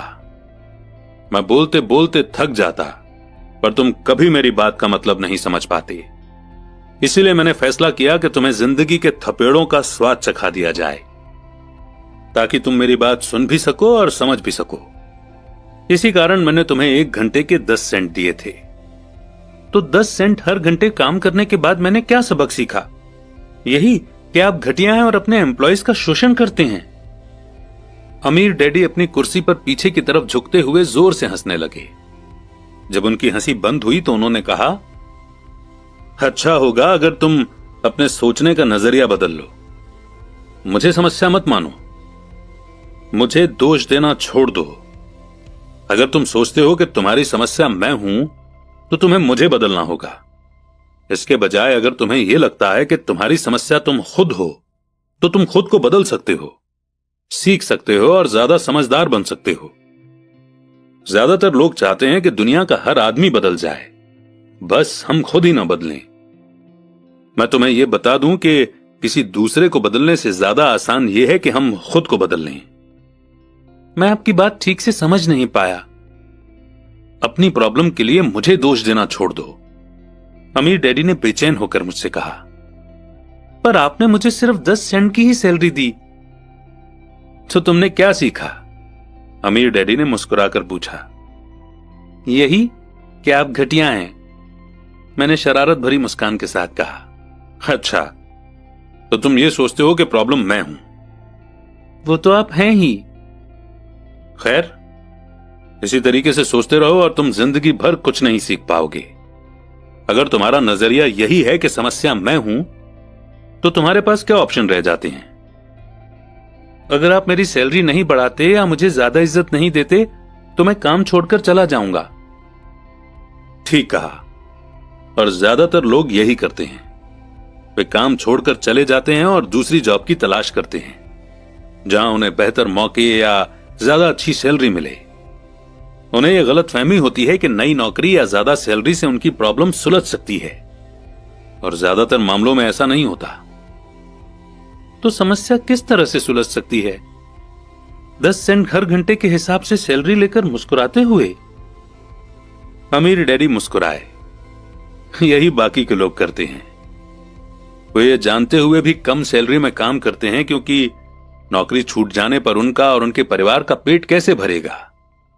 इसलिए मन महसूस कर वे नौकरी करते हैं और ये सोचकर सैलरी बढ़ने का इंतजार करते हैं कि ज्यादा पैसा आने से समस्या सुलझ जाएगी। ज्यादातर लोग ऐसा ही सोचते हैं और कड़ी मेहनत करते हुए दूसरी नौकरी भी कर लेते हैं, पर उसमें भी उन्हें सैलरी कम ही मिलती है। मैं फर्श को घूरता रहा। अब मैं अमीर डैडी के सबक को समझने लगा था। मुझे यह एहसास हो गया था कि यही जिंदगी का स्वाद है। आखिरकार मैंने ऊपर की ओर देखा और अपना सवाल दोहराया। तो फिर यह समस्या किस तरह सुलझेगी?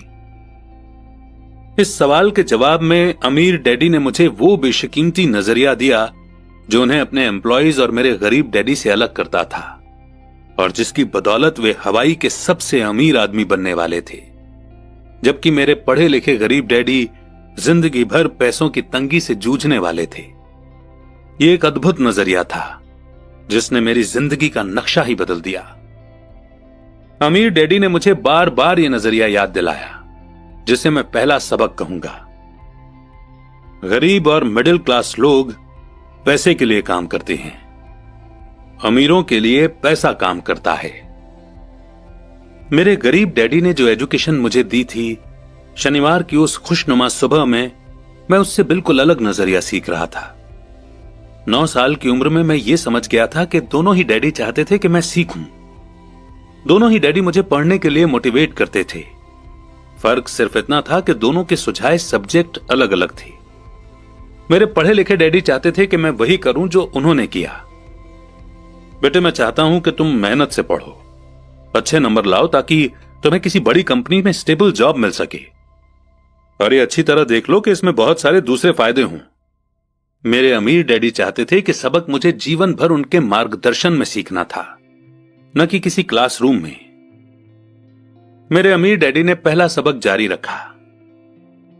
मैं खुश हूं कि तुम 10 सेंट हर घंटे के हिसाब से काम करने पर गुस्सा हो गए। अगर तुम गुस्सा नहीं हुए होते और तुम ऐसा खुशी खुशी करते रहते तो मैं तुमसे साफ कह देता कि मैं तुम्हें नहीं सिखा सकता।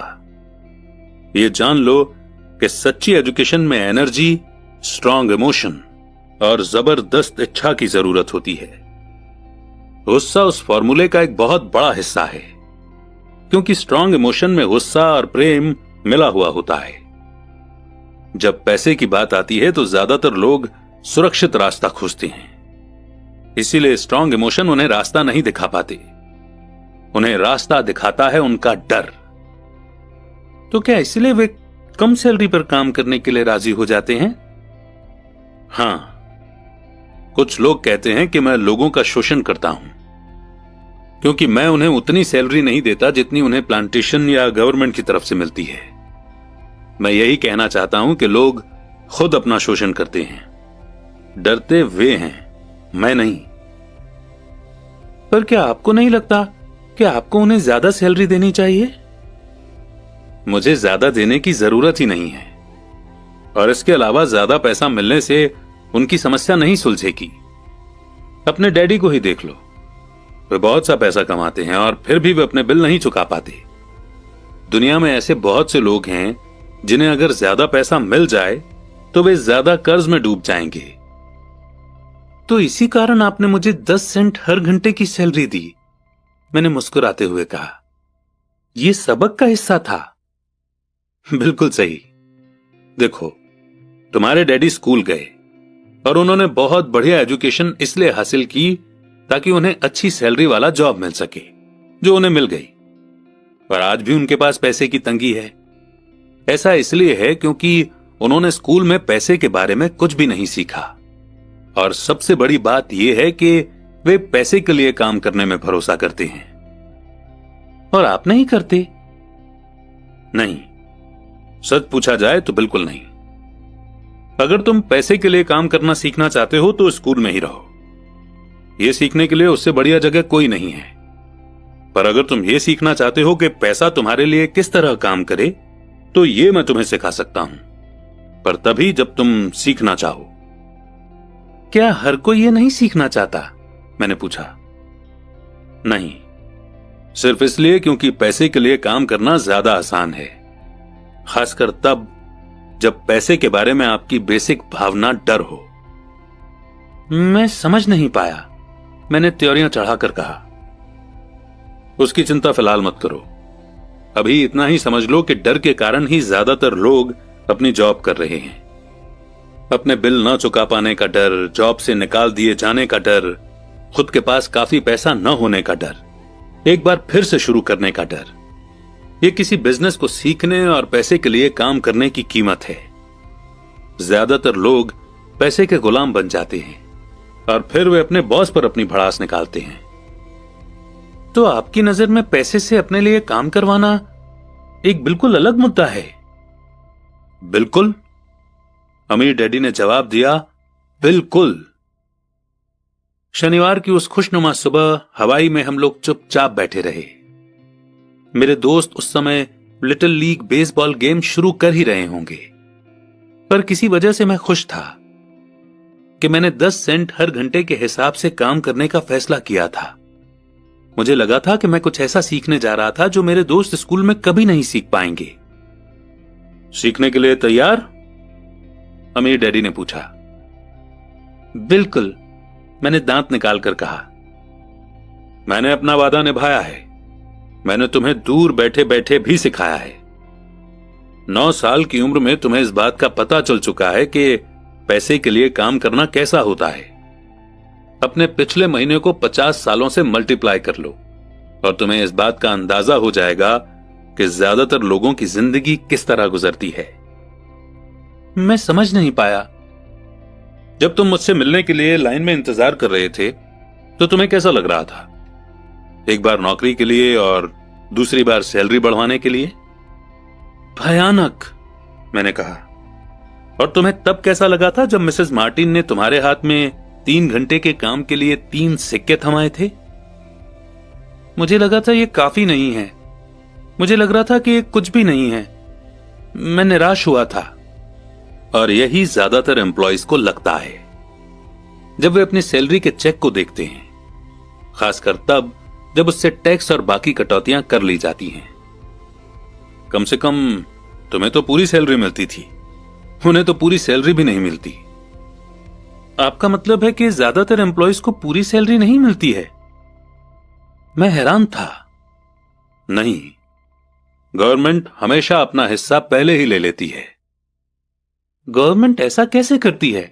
मैंने पूछा। टैक्स। जब आप कमाते हैं तो आप पर टैक्स लगता है, जब आप खर्च करते हैं तो आप पर टैक्स लगता है, जब आप बचाते हैं तो आप पर टैक्स लगता है, और जब आप मर जाते हैं तो भी आप पर टैक्स लगता है। लोग गवर्नमेंट को ऐसा क्यों करने देते हैं? अमीर लोग ऐसा नहीं करने देते, अमीर डैडी ने मुस्कुराकर कहा। पर गरीब और मिडिल क्लास लोग ऐसा करने देते हैं। मैं दावा करता हूं कि मैं तुम्हारे डैडी से ज्यादा कमाता हूं, पर वे ज्यादा टैक्स चुकाते हैं। यह कैसे संभव है? मैंने पूछा। 9 साल का बच्चा इस अजीब आंकड़े को नहीं समझ पा रहा था। कोई आदमी गवर्नमेंट को ऐसा करने की इजाजत कैसे दे सकता है? अमीर डैडी चुपचाप बैठे रहे। मैं समझ गया कि वे चाहते थे कि मैं सुनूं, न कि उनसे फालतू के सवाल करूं।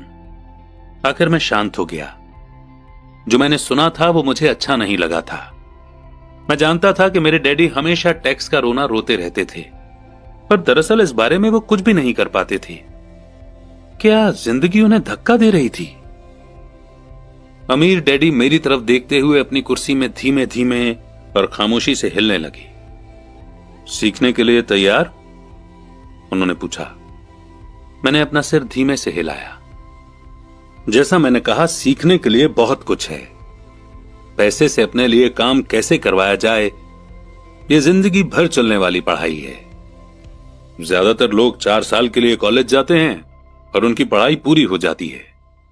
मैं पहले से ही जानता हूं कि मेरी पैसों से जुड़ी हुई पढ़ाई जीवन भर चलेगी, और इसकी वजह यह है कि मैं जितना ज्यादा जान लेता हूं उससे भी ज्यादा जानने की मेरी इच्छा बढ़ती चली जाती है। ज्यादातर लोग इस सब्जेक्ट को कभी नहीं पढ़ते। वे नौकरी पर जाते हैं, अपनी सैलरी लेते हैं, अपनी चेकबुक को बैलेंस करते हैं और बात खत्म हो जाती है। इसके बाद भी उन्हें अचरज होता है कि उनके जीवन में पैसे की समस्याएं क्यों हैं। फिर वे सोचते हैं कि ज्यादा पैसों से उनकी समस्या हल हो जाएगी। बहुत कम लोगों को यह एहसास होता है कि असली समस्या पैसों से जुड़ी एजुकेशन या नॉलेज की है। तो मेरे डैडी को टैक्स की समस्या इसलिए है क्योंकि उनमें पैसों की समझ नहीं है? मैंने बेचैन होकर पूछा। देखो, पैसे से अपने लिए काम कैसे करवाया जाए, टैक्स तो उस एजुकेशन का सिर्फ एक हिस्सा है। आज तो मैं सिर्फ यह देखना चाहता था कि तुम में अब भी पैसे के बारे में सीखने की गहरी इच्छा बची है या नहीं। ज्यादातर लोगों में सीखने की गहरी इच्छा नहीं होती। वे स्कूल जाना चाहते हैं, कोई बिजनेस सीखना चाहते हैं, अपनी नौकरी में मजे करना चाहते हैं और ढेर सारा पैसा कमाना चाहते हैं। एक दिन वे तब जागते हैं जब उनके सामने पैसे की समस्या आ जाती है, और तब वे काम करना बंद नहीं कर सकते। पैसे के लिए काम करने की यही कीमत होती है, और उन्हें यह कीमत चुकानी ही पड़ती है। अगर वे पैसे से अपने लिए काम करवाना सीख लेते तो उनके सामने यह समस्या कभी नहीं आती। तो तुम में अब भी सीखने की, जानने की इच्छा है? अमीर डैडी ने पूछा। मैंने हामी में सिर हिलाया। अच्छा, अब काम पर वापस जाओ और इस बार मैं तुम्हें बिल्कुल सैलरी नहीं दूंगा। क्या? मैंने हैरान होकर पूछा। तुमने सही सुना है, सैलरी बंद। तुम हर शनिवार 3 घंटे उसी तरह काम करोगे, पर इस बार तुम्हें 10 सेंट हर घंटे के हिसाब से सैलरी नहीं मिलेगी। तुम्ही ने तो कहा कि तुम पैसे के लिए काम करना नहीं सीखना चाहते, इसलिए मैं बदले में तुम्हें कुछ भी नहीं दूंगा। मुझे अपने सुने हुए शब्दों पर भरोसा नहीं हो रहा था। मैंने माइक से पहले ही बात कर ली है, वो पहले से ही काम कर रहा है, मुफ्त में डिब्बों की सफाई कर रहा है और उन्हें करीने से जमा रहा है। अब तुम भी जल्दी से जाकर काम में जुट जाओ। ये ठीक नहीं है, मैं चिल्लाया। आपको कुछ ना कुछ सैलरी तो देनी चाहिए। तुमने कहा था कि तुम सीखना चाहते हो। अगर तुम इस बात को अभी नहीं सीख पाओगे तो तुम भी उन्हीं 2 औरतों और बूढ़े आदमी की तरह बन जाओगे जो मेरे लिविंग रूम में बैठे थे। ये लोग पैसे के लिए काम करते हैं और डरते हैं कि मैं उन्हें नौकरी से न निकाल दूं। या तुम अपने डैडी की तरह बन जाओगे जो पैसा तो बहुत कमाते हैं पर गले तक कर्ज में डूबे रहते हैं। शायद उन्हें यह उम्मीद रहती है कि ज्यादा पैसे से उनकी समस्या सुलझ जाएगी। अगर तुम यही चाहते हो तो मैं एक बार फिर 10 सेंट के अपने पुराने वादे पर लौटने के लिए तैयार हूं। या तुम वो कर सकते हो जो ज्यादातर लोग करते हैं, इस बारे में शिकायत करो कि सैलरी बहुत कम है और तुम ये नौकरी छोड़कर दूसरी नौकरी की तलाश शुरू कर दो।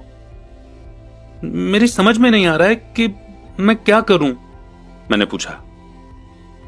अमीर डैडी ने अपने सिर पर उंगली रखी। इसका इस्तेमाल करो। अगर तुम इसका सही इस्तेमाल करोगे तो तुम मुझे जल्द ही इस बात के लिए धन्यवाद दोगे कि मैंने तुम्हें मौका दिया और एक दिन तुम बहुत अमीर आदमी बन जाओगे। मैं वहां यह सोचते हुए खड़ा था कि मुझे कितना घटिया ऑप्शन दिया जा रहा है।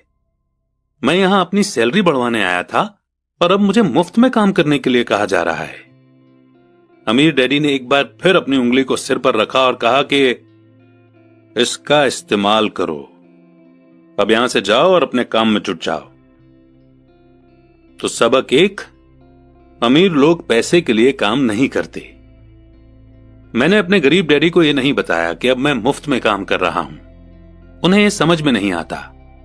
मैं उन्हें इसकी वजह ठीक से इसलिए नहीं समझा सकता था क्योंकि मैं खुद भी इसे ठीक से नहीं समझ पाया था। अगले 3 हफ्ते माइक और मैं 3 घंटे तक हर शनिवार को काम करते रहे, मुफ्त में। काम बहुत परेशानी वाला नहीं था और वक्त गुजरने के साथ साथ ये ज्यादा आसान होता जा रहा था। मुझे अफसोस था तो बस अपने छूटे हुए बेसबॉल गेम्स और कॉमिक्स का। अब मैं उनका मजा नहीं ले सकता था। तीसरे हफ्ते दोपहर में अमीर डैडी आए। हमने उनके ट्रक के पार्किंग में आने की आवाज सुनी। वे स्टोर में घुसे और उन्होंने मिसेस मार्टिन को गले लगाकर हेलो कहा। स्टोर में क्या चल रहा है यह जानने के बाद वे आइसक्रीम फ्रीजर के पास गए। उसमें से 2 आइसक्रीम निकाली, उनका दाम चुकाया और इसके बाद मेरी और माइक की तरफ इशारा करके कहा, चलो घूमने चलते हैं। हम सड़क के पार गए, कुछ कारों को चकमा दिया और एक बड़े घास के मैदान में टहलने लगे जहां कुछ बड़े लोग सॉफ्ट बॉल खेल रहे थे। दूर की पिकनिक टेबल पर बैठकर उन्होंने माइक और मुझे आइसक्रीम दी। कैसा चल रहा है? बढ़िया, माइक ने कहा। मैंने सहमति में सिर हिलाया। कुछ और सीखा? अमीर डैडी ने पूछा। माइक और मैंने एक दूसरे की तरफ देखा, अपने कंधे उचकाए और अपने सिर को नामे एक साथ हिलाया। और अब जो हम सबक सीखने वाले थे वो ये था, जिंदगी के सबसे बड़े जाल से बचना। अच्छा ये होगा कि तुम बचपन से ही ये सोचना शुरू कर दो। तुम अब जिंदगी के सबसे बड़े सबक को देख रहे हो।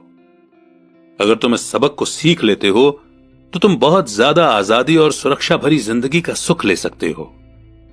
अगर तुम ये सबक नहीं सीख पाते हो तो तुम भी मिसेस मार्टिन और इस पार्क में खेल रहे ज्यादातर लोगों की तरह ही बन जाओगे। वे बहुत ज्यादा मेहनत करते हैं पर उसके बदले में उन्हें बहुत कम पैसे मिलते हैं। वे नौकरी की सुरक्षा के मोह में फंसे रहते हैं। हर साल मिलने वाली 3 हफ्ते की छुट्टियों और 45 साल तक काम करते रहने के बाद मिलने वाली थोड़ी सी पेंशन का सपना देखते रहते हैं। अगर इस तरह की जिंदगी जीने में तुम्हें सुख मिलता है तो मैं तुम्हारी सैलरी बढ़ाकर 25 सेंट हर घंटा कर सकता हूं। पर ये लोग अच्छे लोग हैं और मेहनती भी हैं, फिर आप उनका मजाक क्यों उड़ा रहे हैं? मैंने पूछा। अमीर डैडी के चेहरे पर मुस्कान आ गई। मिसेस मार्टिन मेरे लिए मेरी मां जैसी हैं। मैं इतना कठोर नहीं हो सकता कि उनका मजाक उड़ाऊं। ये कठोर लगता जरूर है क्योंकि मैं तुम दोनों के सामने सिचुएशन साफ करना चाहता हूं, और वो भी आसान शब्दों में। मैं तुम्हारे नजरिए को बड़ा करना चाहता हूं ताकि तुम कुछ आगे भी देख सको, दूर तक देख सको। ज्यादातर लोगों को आगे देखने का फायदा कई बार सिर्फ इसलिए नहीं मिलता क्योंकि उनके देखने का दायरा बहुत छोटा होता है। ज्यादातर लोग जिस जाल में फंसे हुए हैं वे उसे देख ही नहीं पाते। माइक और मैं वहां पर सोचते हुए बैठे रहे क्योंकि हम उनकी बातों का मतलब पूरी तरह से नहीं समझ सके थे।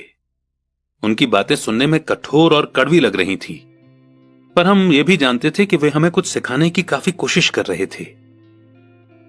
मुस्कुराहट के साथ अमीर डैडी ने कहा, क्या 25 सेंट हर घंटे का ऑफर अच्छा नहीं लगा? क्या इससे दिल की धड़कन तेज नहीं हुई? मैंने अपना सिर ना में हिलाया, जबकि असल में ऐसा ही हुआ था। 1 घंटे काम के बदले 25 सेंट मेरे हिसाब से बहुत बढ़िया सौदा था। अच्छा, मैं तुम्हें 1 घंटे के $1 दूंगा, अमीर डैडी ने शरारत भरी मुस्कान के साथ कहा। अब मेरा दिल तूफान मेल की तरह दौड़ रहा था।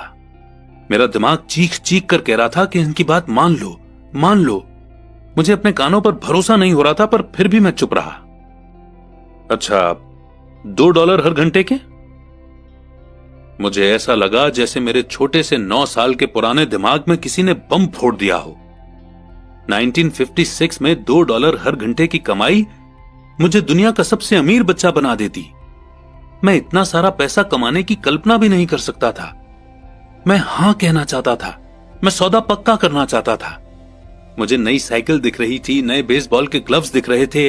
मेरे पास कड़क नोट देखकर मेरे दोस्तों की जलन और तारीफ भी मुझे साफ दिख रही थी। सबसे बड़ी बात तो यह थी कि जिम्मी और उसके अमीर दोस्त मुझे फिर कभी गरीब नहीं कह सकते थे। पर किसी वजह से मैं खामोश खड़ा रहा। हो सकता है कि मेरे दिमाग में गर्मी बढ़ जाने से उसका फ्यूज उड़ गया हो, पर मन ही मन मैं $2 हर घंटे का ऑफर मानने के लिए बेताब था। आइसक्रीम पिघल चुकी थी और मेरे हाथ पर बह रही थी। आइसक्रीम की डंडी खाली थी और इसके नीचे वेनिला और चॉकलेट के टुकड़े थे जिसके मजे चींटियां ले रही थी। अमीर डैडी हम दोनों बच्चों को देख रहे थे जो आंखें फाड़कर और खाली दिमाग से उन्हें घूर रहे थे। उन्हें मालूम था कि वे हमारा टेस्ट ले रहे हैं और वे ये भी जानते थे कि हमारे दिल का एक कोना उस ऑफर को मानने के लिए बेताब हो रहा होगा। वो जानते थे कि हर इंसान की आत्मा का एक हिस्सा कमजोर और जरूरतमंद होता है जिसे खरीदा जा सकता है, और वो ये भी जानते थे कि हर इंसान की आत्मा का एक हिस्सा मजबूत और पक्के इरादों वाला होता है जिसे कभी नहीं खरीदा जा सकता। असली सवाल यह था कि इनमें से कौन सा हिस्सा ज्यादा ताकतवर है। उन्होंने अपनी जिंदगी में हजारों लोगों की परीक्षा ली थी। जब वे नौकरी मांगने के लिए आए लोगों का इंटरव्यू लेते थे तो वे हर बार आत्माओं की परीक्षा लेते थे। अच्छा, $5 हर घंटे? अचानक मेरे अंदर शांति छा गई। कुछ था जो बदल गया था। ऑफर बहुत ही बड़ा था और मूर्खता से भरा लग रहा था। 1956 में गिने चुने लोगों को $5 हर घंटे से ज्यादा मिलता होगा। लालच खत्म हो गया था और इसकी जगह शांति ने ले ली थी। धीमे से मैं अपनी बाईं तरफ खड़े माइक की तरफ मुड़ा। उसने भी मेरी तरफ देखा। मेरी आत्मा का जो हिस्सा कमजोर और जरूरतमंद था वो खामोश हो चुका था। मेरा वो हिस्सा जिसे खरीदा नहीं जा सकता था वो आगे आ चुका था। मेरे दिमाग और आत्मा में पैसे को लेकर हुई इस जंग में शांति और विश्वास जीत चुके थे। मैं जानता था कि माइक भी उसी बिंदु पर पहुंच चुका होगा। अच्छा, ज्यादातर लोगों की एक कीमत होती है और उनकी कीमत इसलिए होती है क्योंकि हम सभी में 2 भावनाएं होती हैं, डर और लालच। पहले तो पैसे के बिना रहने के डर से हमें कड़ी मेहनत करने की प्रेरणा मिलती है। इसके बाद जब हमें सैलरी मिलती है तो हमें लालच या इच्छा की भावना जाग जाती है। पैसा होने पर हम उन बढ़िया चीजों के बारे में सोचने पर मजबूर हो जाते हैं जो उस पैसे से खरीदी जा सकती हैं। इस तरह हमारी जिंदगी का एक पैटर्न बन जाता है। किस तरह का पैटर्न? मैंने पूछा। सुबह जागने, काम पर जाने, खर्च करने, सुबह जागने, काम पर जाने, खर्च करने। लोगों की जिंदगी हमेशा डर और लालच इन्हीं दो भावनाओं से चलती है। उन्हें अगर ज्यादा पैसा दे भी दें तो वे इस पैटर्न पर चलकर अपना खर्च बढ़ा लेंगे। इसी पैटर्न को मैं चूहा दौड़ यानी कि रैट रेस कहता हूं। क्या कोई दूसरा रास्ता भी है? माइक ने पूछा। हां, अमीर डैडी ने धीमे से कहा, पर इसे बहुत कम लोग खोज पाते हैं। और वो रास्ता क्या है? माइक ने पूछा। उसी रास्ते को तुम लोग काम करते हुए और मेरे साथ सीखते हुए खोज लोगे। मैं यही उम्मीद करता हूं। इसी कारण मैंने तुम्हें पैसे देना बंद कर दिया है। पर इस बारे में कोई हिंट तो दीजिए, माइक ने कहा। हम लोग मेहनत से काम करते करते थक चुके हैं, खासकर तब जब इसके बदले में हमें कुछ नहीं मिल रहा है। पहला कदम तो यह है कि तुम लोग सच बोलो, अमीर डैडी ने कहा। हम लोग झूठ नहीं बोल रहे हैं, मैंने कहा। मैंने कब कहा कि तुम लोग झूठ बोल रहे हो? मैं तो यह कह रहा हूं कि सच्ची बात कह देनी चाहिए, अमीर डैडी ने जवाब दिया। किस बारे में? मैंने पूछा। इस बारे में कि तुम लोगों को कैसा लग रहा है। तुम्हें यह किसी और से कहने की जरूरत नहीं है, सिर्फ अपने आप से सच बोलो। आपके कहने का मतलब यह है कि इस पार्क में मौजूद आपके लिए काम करने वाले लोग, मिसेस मार्टिन, ये सब लोग ऐसा नहीं करते। मुझे ऐसा ही लगता है। इसके बजाय उन्हें हमेशा पैसा नहीं होने का डर सताता रहता है। उस डर का सामना करने के बजाय, सोचने के बजाय, ये लोग सिर्फ रिएक्ट करते रहते हैं। इस दौरान वे दिल से काम लेते हैं, दिमाग से नहीं। अमीर डैडी ने अपने सिर पर उंगली ठोकते हुए कहा। फिर उनके हाथ में कुछ पैसे आ जाते हैं और उनमें खुशी, इच्छा और लालच की भावनाएं जाग जाती हैं। और एक बार फिर वे दिमाग से सोचने के बजाय दिल से काम करने लगते हैं। तो वे दिल से यानी अपनी भावनाओं से सोचते हैं, माइक ने कहा। बिल्कुल ठीक। वे इस बारे में सच नहीं बताते कि उन्हें कैसा लग रहा है। वे अपनी भावना से काम करते हैं और दिमाग से सोचने का कष्ट नहीं उठाते। उन्हें डर लगता है कि वे नौकरी करने जाते हैं और आशा करते हैं कि ज्यादा पैसा आने से उनका डर दूर हो जाएगा, पर ऐसा नहीं होता है। वही पुराना डर उन्हें फिर से सताने लगता है। वे फिर से नौकरी करने जाते हैं और फिर आशा करते हैं कि पैसा उनके डर को कम कर देगा, पर ऐसा नहीं होता। डर के कारण ही वे नौकरी के जाल में फंसे रहते हैं। पैसा कमाते हैं, काम करते हैं, पैसा कमाते हैं और आशा करते हैं कि डर से उनका पीछा छूट जाएगा। पर हर रोज जब वे उठते हैं तो उनका पुराना डर भी उनके साथ उठता है। वही पुराना डर करोड़ों लोगों को रात भर जगाता है और उनकी रात बहुत चिंता और परेशानी में गुजरती है। इसलिए वो उठते हैं, काम पर जाते हैं और यह आशा करते हैं कि सैलरी के चेक से उनके दिल को कुतरने वाले इस डर को वे मौत के घाट उतार देंगे। सच बात तो यह है कि पैसा उनकी जिंदगी को चला रहा है, पर वे इस बारे में कभी सच नहीं बोलते हैं। पैसे ने उनकी भावनाओं पर कब्जा कर लिया है और उनकी आत्माओं पर भी। ये कहकर अमीर डैडी खामोश हो गए ताकि उनके शब्दों में छुपा संदेश हमारे अंदर चला जाए। माइक और मैंने उनकी बातें सुनी थीं, पर हम उनका मतलब पूरी तरह से नहीं समझ पाए थे। मुझे अक्सर यह हैरानी होती थी कि लोगों को ऑफिस जाने की इतनी जल्दी क्यों होती है। उन्हें अपनी नौकरी में खास मजा नहीं आता था और वे कभी खुश भी नहीं दिखते थे। फिर क्या वजह थी जो उन्हें जल्दी ऑफिस जाने के लिए मोटिवेट करती थी? जब अमीर डैडी ने देख लिया कि हम जितना समझ सकते थे हमने उतना समझ लिया है, तो उन्होंने आगे कहा, मैं ये चाहता हूं कि तुम लोग इस जाल से बचो। दरअसल मैं तुम्हें यही सिखाना चाहता हूं। मेरा मकसद तुम्हें सिर्फ अमीर बनना सिखाना नहीं है, क्योंकि अमीर बनने से समस्या नहीं सुलझेगी। अमीर बनने से समस्या नहीं सुलझेगी? मैंने आश्चर्य से पूछा। बिल्कुल नहीं। मुझे दूसरी भावना, इच्छा के बारे में अपनी बात पूरी करने दो। कुछ लोग इसे लालच कहते हैं, पर मैं इसे इच्छा कहना ज्यादा पसंद करता हूं। यह बुरा नहीं है कि हम किसी बेहतर, ज्यादा सुंदर, ज्यादा सुखद या रोमांचक चीज की इच्छा रखें। लोग इच्छा होने की वजह से भी पैसे के लिए काम करते हैं।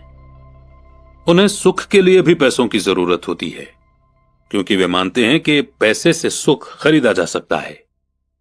पर पैसा जो खुशी देता है वो अक्सर पल भर की होती है।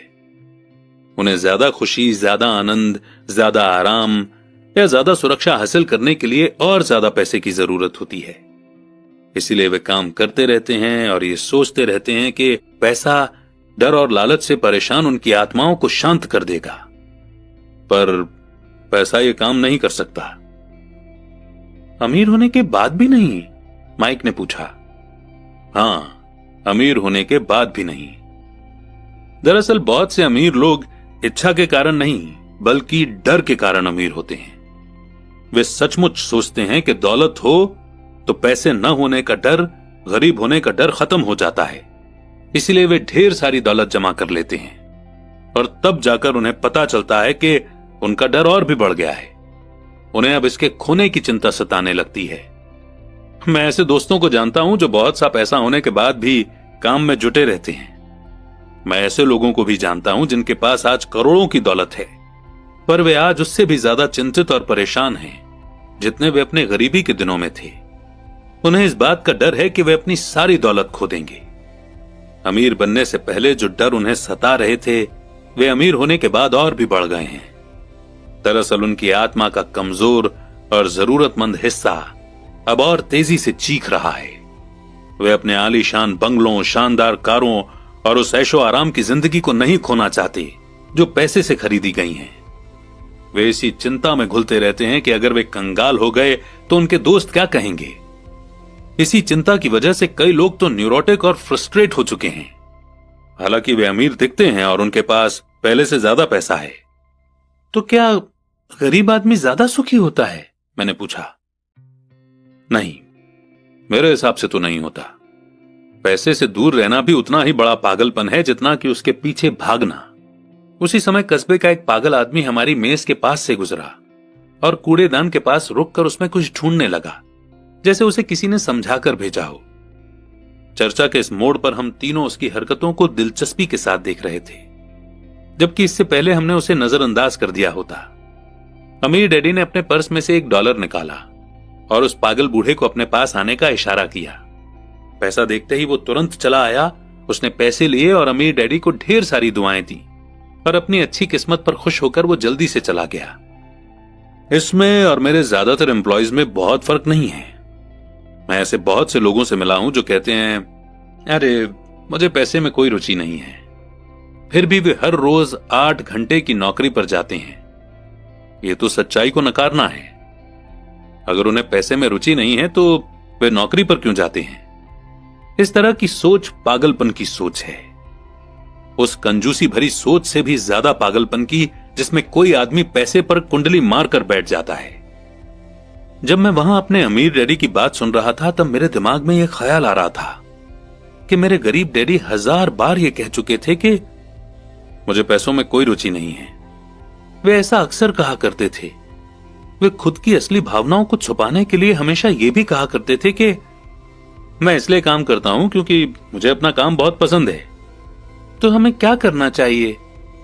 यही कि हम पैसे के लिए काम नहीं करें जब तक कि हमारे मन से डर और लालच की भावनाएं पूरी तरह से न निकल जाएं।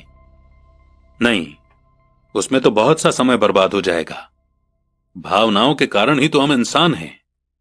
इन्हीं के कारण हमारी हस्ती है। भावना शब्द का मतलब है चलायमान ऊर्जा, यानी कि मूविंग एनर्जी।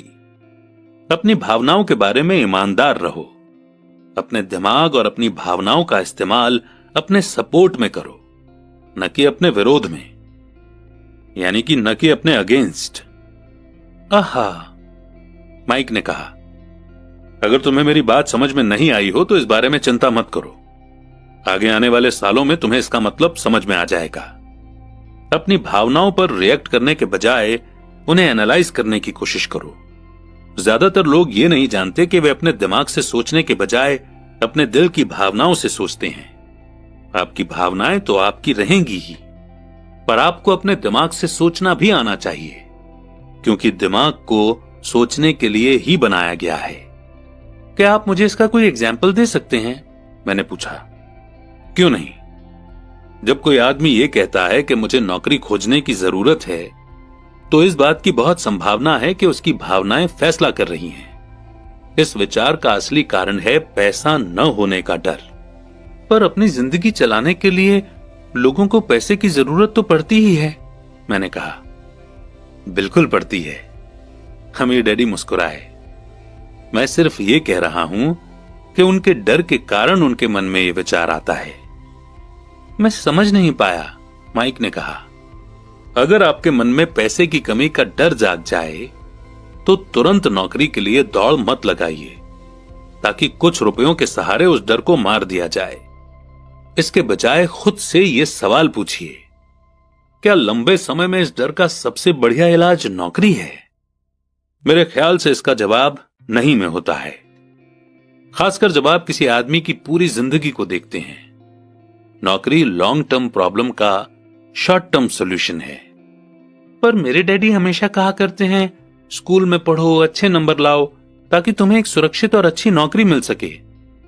मैंने हड़बड़ी में बोल ही दिया, हाँ, मैं समझ सकता हूं कि वे ऐसा क्यों कहते हैं। अमीर डैडी ने मुस्कुरा कर कहा, ज्यादातर लोग ऐसी ही सलाह देते हैं और ज्यादातर लोगों के लिए यह एक अच्छा विचार होता है, पर लोगों की सलाह के पीछे भी डर छुपा होता है। आपका मतलब यह है कि मेरे डैडी ऐसा इसलिए कहते हैं क्योंकि वे डरे हुए हैं? हां, वे घबराए हुए हैं कि शायद तुम पैसा नहीं कमा पाओगे और समाज में फिट नहीं हो पाओगे। मुझे गलत मत समझना, वे तुम्हें प्यार करते हैं और तुम्हारा भला चाहते हैं, और मैं सोचता हूं कि उनका डर सही भी है। एजुकेशन और जॉब इंपॉर्टेंट है, पर इससे डर का इलाज नहीं होगा। वही डर जो उन्हें सुबह उठकर कुछ रुपए कमाने के लिए पुश करता है, उसी डर के कारण वे तुम्हारे स्कूल जाने पर इतना जोर देते हैं। तो आपकी सलाह क्या है? मैंने पूछा। मैं चाहता हूं कि मैं तुम्हें पैसों की ताकत पर काबू पाना सिखाऊं। पैसे का डर तुम्हारे दिमाग से निकल जाना चाहिए, और यह स्कूल में नहीं सिखाया जाता। अगर तुम इसे नहीं सीखोगे तो तुम पैसे के गुलाम बन जाओगे। अब उनकी बातें मेरी समझ में आ रही थीं। वे हमारे विचारों को ज्यादा बड़ा बनाना चाहते थे। वे चाहते थे कि जो मिसेस मार्टिन नहीं देख सकती थीं, उनके एम्प्लॉय नहीं देख सकते थे, या मेरे डैडी तक नहीं देख सकते थे, वो देखने की काबिलियत हम में आ जाए। उन्होंने जो एग्जाम्पल दिए थे वो उस समय कठोर जरूर लग रहे थे, लेकिन मैं उन्हें कभी नहीं भूला। मेरा नजरिया उस दिन बहुत बड़ा हो गया था। अब मैं उस जाल को देख सकता था जो ज्यादातर लोगों के सामने बिछा होता है। देखो, आखिरकार हम सभी लोग एम्प्लॉय हैं, हम सिर्फ अलग अलग लेवल पर काम करते हैं, अमीर डैडी ने कहा। मैं तुम लोगों से बस यही चाहता हूं कि तुम लोग इस जाल से बचे रहो। डर और लालच, इन दो फंदों से बनने वाले जाल से। इनका इस्तेमाल अपने सपोर्ट में करो, अपने अगेंस्ट नहीं। मैं तुम लोगों को यही सिखाना चाहता हूं। मैं तुम लोगों को यह नहीं सिखाना चाहता कि ढेर सारा पैसा कैसे इकट्ठा कर लिया जाए। उससे डर या लालच को नहीं जीता जा सकता। अगर तुम्हें डर और लालच पर काबू पाना नहीं आता तो तुम चाहे कितने भी अमीर बन जाओ, असलियत में तुम एक बड़ी सैलरी पाने वाले गुलाम ही रहोगे। तो हम किस तरह इस जाल से बच सकते हैं? मैंने पूछा। गरीबी या पैसे की तंगी का खास कारण डर और नॉलेज की कमी होता है, न कि इकोनॉमी या गवर्नमेंट या अमीर लोग। ये खुद का ओढ़ा हुआ डर या अज्ञान होता है जो लोगों को इस जाल में फंसाए रखता है। इसीलिए तुम बच्चों को स्कूल जाना चाहिए और अपने कॉलेज की पढ़ाई पूरी करनी चाहिए। मैं तुम लोगों को यह जरूर सिखाऊंगा कि इस जाल से कैसे बचा जा सकता है। पहेली के टुकड़े अब सामने आ चुके थे। मेरे पढ़े लिखे डैडी के पास बड़ी डिग्रियां थीं और एक बढ़िया करियर भी था, पर स्कूल ने उन्हें कभी यह नहीं सिखाया कि पैसे या अपने डर को किस तरह काबू में रखा जाता है। अब मैं समझ चुका था कि मैं अपने दोनों डैडियों से अलग अलग लेवल पर अहम बातें सीख सकता हूं। तो आप पैसा न होने के डर के बारे में बात कर रहे थे। पैसे की इच्छा किस तरह हमारी सोच पर असर डालती है? माइक ने पूछा। तुम्हें तब कैसा महसूस हुआ था जब मैंने तुम्हारी सैलरी बढ़ाने का लालच दिया था?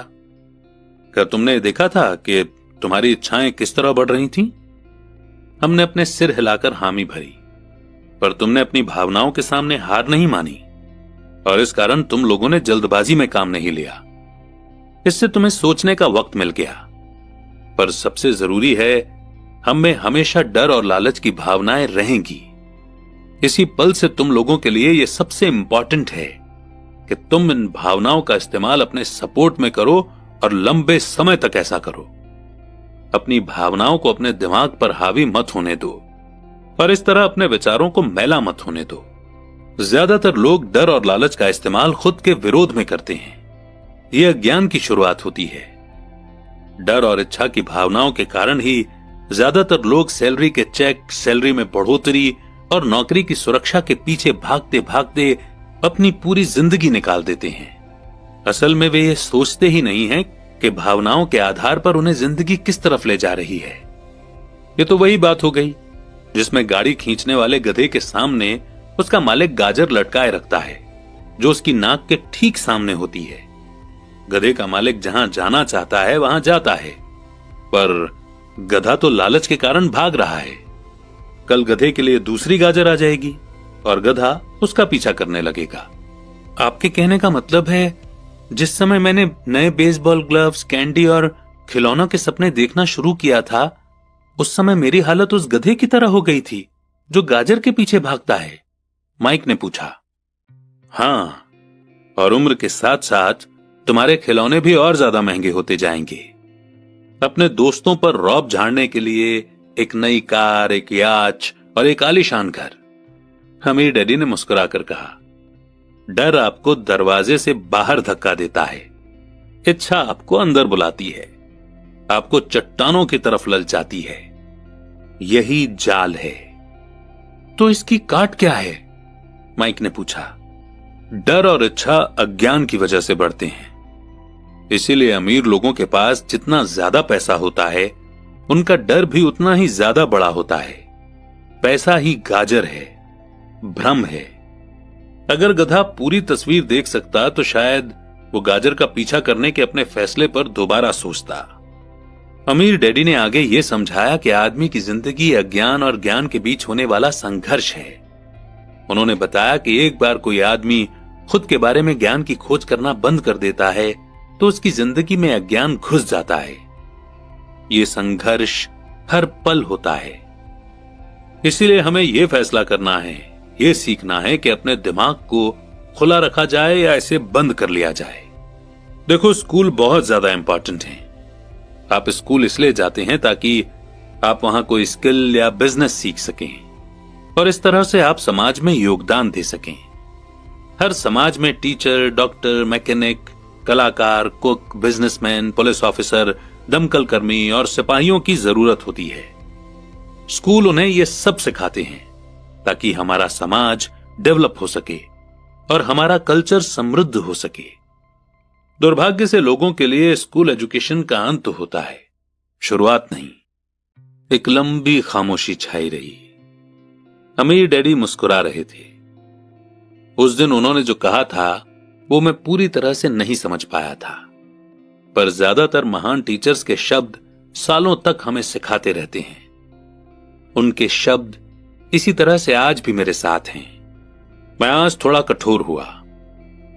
एक वजह से कठोर हुआ। मैं चाहता था कि तुम लोगों को आज की ये चर्चा हमेशा याद रहे। मैं चाहता हूं कि तुम लोग हमेशा मिसेस मार्टिन के बारे में सोचो। मैं चाहता हूं कि तुम लोग हमेशा उस गधे के बारे में सोचो। इन्हें कभी मत भूलना। अगर तुमने अपनी समझदारी से उन्हें काबू में नहीं किया तो डर और लालच की तुम्हारी दोनों भावनाएं तुम्हें जिंदगी के सबसे बड़े जाल में फंसा सकती हैं। अपनी जिंदगी को डरते डरते गुजारना, अपने सपनों को पूरा न करना निर्दयता है। यह भी निर्दयता है कि पैसे के लिए कड़ी मेहनत की जाए और यह सोचा जाए कि पैसे से खरीदी चीजें सुख दे सकती हैं। बिल चुकाने के डर से घबराकर आधी रात को जागना जीने का एक भयानक तरीका है। सैलरी के हिसाब से जिंदगी जीना भी कोई जीना है। यह सोचना कि कोई नौकरी आपको सुरक्षा का एहसास दे सकती है, खुद से झूठ बोलना है। यह कठोरता है और यही वो जाल है जिससे मैं तुम्हें बचाना चाहता हूं। मैंने देखा है कि पैसा किस तरह से लोगों की जिंदगियों को चलाता है। ऐसा अपने साथ मत होने देना। भगवान के लिए पैसे को अपनी जिंदगी मत चलाने देना। हमारी मेज के नीचे सॉफ्ट बॉल आ गई। अमीर डैडी ने उसे उठाया और वापस खिलाड़ियों के पास फेंक दिया। तो अज्ञान का लालच और डर से क्या ताल्लुक है? मैंने पूछा। यह पैसे का ही अज्ञान है जिसकी वजह से इतना लालच और डर पैदा होता है। मैं तुम्हें कुछ एग्जाम्पल देता हूं। एक डॉक्टर जो अपने परिवार को ज्यादा खुशी देना चाहता है, अपनी फीस बढ़ा देता है। उसकी फीस बढ़ने की वजह से हेल्थ फैसिलिटी हर एक के लिए महंगी हो जाती है। अब इससे गरीब लोगों को सबसे ज्यादा नुकसान पहुंचता है। इसीलिए गरीब लोगों की हेल्थ अमीर लोगों से ज्यादा बुरी होगी। अब क्योंकि डॉक्टरों ने अपनी फीस बढ़ा दी है, इसीलिए वकील भी अपनी फीस बढ़ा देते हैं। क्योंकि वकीलों ने अपनी फीस बढ़ा दी है, इसलिए स्कूल के टीचर भी अपनी सैलरी बढ़वाना चाहते हैं, जिसके कारण हमारा टैक्स बढ़ता है और यह सिलसिला कभी ना खत्म होने वाला बनकर रह जाता है। जल्द ही अमीर और गरीब लोगों के बीच इतना बड़ा गैप हो जाएगा कि प्रलय आ जाएगी और एक और महान सिविलाइजेशन धराशायी हो जाएगी। महान सिविलाइजेशन तभी बर्बाद हुई हैं जब अमीरों और गरीबों के बीच का फर्क बहुत ज्यादा हो जाता है। अमेरिका भी उसी रास्ते पर चल रहा है और इससे यह साबित होता है कि हिस्ट्री अपने आप को दोहराती है। और क्योंकि हम इतिहास से कुछ नहीं सीखते हैं, हम सिर्फ हिस्टोरिकल तारीखें और नाम रटते हैं और उनके सबक को भूल जाते हैं। क्या कीमतें नहीं बढ़नी चाहिए? मैंने पूछा। अच्छी तरह से चल रही गवर्नमेंट और एक पढ़े लिखे समाज में तो नहीं। कीमतें दरअसल कम होनी चाहिए। जाहिर है कि ऐसा सिर्फ थ्योरी में हो सकता है। कीमतें अज्ञान से पैदा हुए लालच और डर के कारण बढ़ती हैं। अगर स्कूलों में पैसों के बारे में सिखा दिया जाता तो लोगों के पास ज्यादा पैसा होता और मार्केट की कीमतें भी कम होती। पर स्कूलों में सिर्फ पैसे के लिए काम करना सिखाया जाता है, पैसे की ताकत का इस्तेमाल नहीं सिखाया जाता। पर हमारे यहां बिजनेस स्कूल भी हैं, माइक ने पूछा। क्या आप मुझे अपनी मास्टर्स डिग्री के लिए बिजनेस स्कूल जाने के लिए पुश नहीं कर रहे हैं? हां, पर अक्सर ऐसा होता है कि बिजनेस स्कूल ऐसे एम्प्लॉयज को ट्रेन करते हैं जो सोफिस्टिकेटेड या पॉलिश्ड बीन काउंटर्स होते हैं। भगवान ही मालिक है जब कोई बीन काउंटर बिजनेस संभाल ले। वे सिर्फ नंबर को देखते हैं, लोगों को निकालते हैं और बिजनेस का गला घोंट देते हैं। मैं जानता हूं क्योंकि मैं बीन काउंटर से डील करता हूं। वे सिर्फ इतना ही सोचते हैं कि कॉस्ट को कम कैसे किया जाए और प्राइस कैसे बढ़ाई जाए, जिससे बहुत सी प्रॉब्लम पैदा हो जाती है। बीन काउंटिंग की भी इंपॉर्टेंस है। मैं सोचता हूं कि ज्यादा लोगों को इसके बारे में जानना चाहिए, पर यह भी पूरी तस्वीर नहीं दिखाती। अमीर डैडी ने गुस्से में कहा। तो फिर क्या इसका कोई हल है? माइक ने पूछा। हां, सोचने के लिए अपनी भावनाओं का इस्तेमाल करना सीखो। अपनी भावनाओं में बहकर मत सोचो। जब तुम लोग फ्री में काम करने के लिए तैयार हो गए थे तो तुमने अपनी भावनाओं को काबू में रखना सीख लिया था। तभी मैं समझ गया था कि तुमसे उम्मीद की जा सकती है। जब मैंने तुम्हें ज्यादा सैलरी का लालच दिया तब तुमने एक बार फिर अपनी भावनाओं की बात नहीं मानी। तुम स्ट्रॉन्ग इमोशन के खिलाफ सोचना सीख रहे थे। यह पहला कदम था। यह कदम इतना इंपॉर्टेंट क्यों है? मैंने पूछा। यह तुम अपने आप जान जाओगे। अगर तुम सीखना ही चाहते हो तो मैं तुम लोगों को ब्रायर पैच में ले जाऊंगा। यह वो जगह है जिससे लोग बचते हैं। मैं तुम्हें उस जगह पर ले जाऊंगा जहां जाने में ज्यादातर लोगों को डर लगता है। अगर तुम मेरे साथ जाओगे तो तुम्हारे मन से पैसे के लिए काम करने का ख्याल निकल जाएगा। इसके बजाय तुम ये सीखोगे कि पैसे से कैसे काम लिया जा सकता है। अगर हम आपसे सीखने के लिए तैयार होते हैं तो हमें क्या मिलेगा? मैंने पूछा। वही जो ब्रायर रैबिट को मिला था, अमीर डैडी ने कहा। टार बेबी से आजादी। क्या ऐसा कोई ब्रायर पैच होता है? मैंने पूछा। हां, डर और लालच ही ब्रायर पैच हैं। अपने डर से पीछा छुड़ाकर अपने लालच का सामना करके अपनी कमजोरियों और जरूरतों को पहचान कर ही हम बाहर निकलने के रास्ते तक पहुंच सकते हैं। और बाहर निकलने का रास्ता हमारे दिमाग से होकर गुजरता है, सही विचारों यानी थॉट्स को चुनने से। विचारों को चुनने से? माइक ने आश्चर्य से पूछा। हां, इस विचार को चुनकर कि हम क्या सोचेंगे, बजाय इसके कि हम अपनी भावनाओं में बहकर लगातार रिएक्ट करते रहें। सुबह उठने और काम पर जाने से ही आपकी प्रॉब्लम नहीं सुलझ जाती, क्योंकि बिल चुकाने के लिए पैसा न होने का डर आपको सताता रहेगा।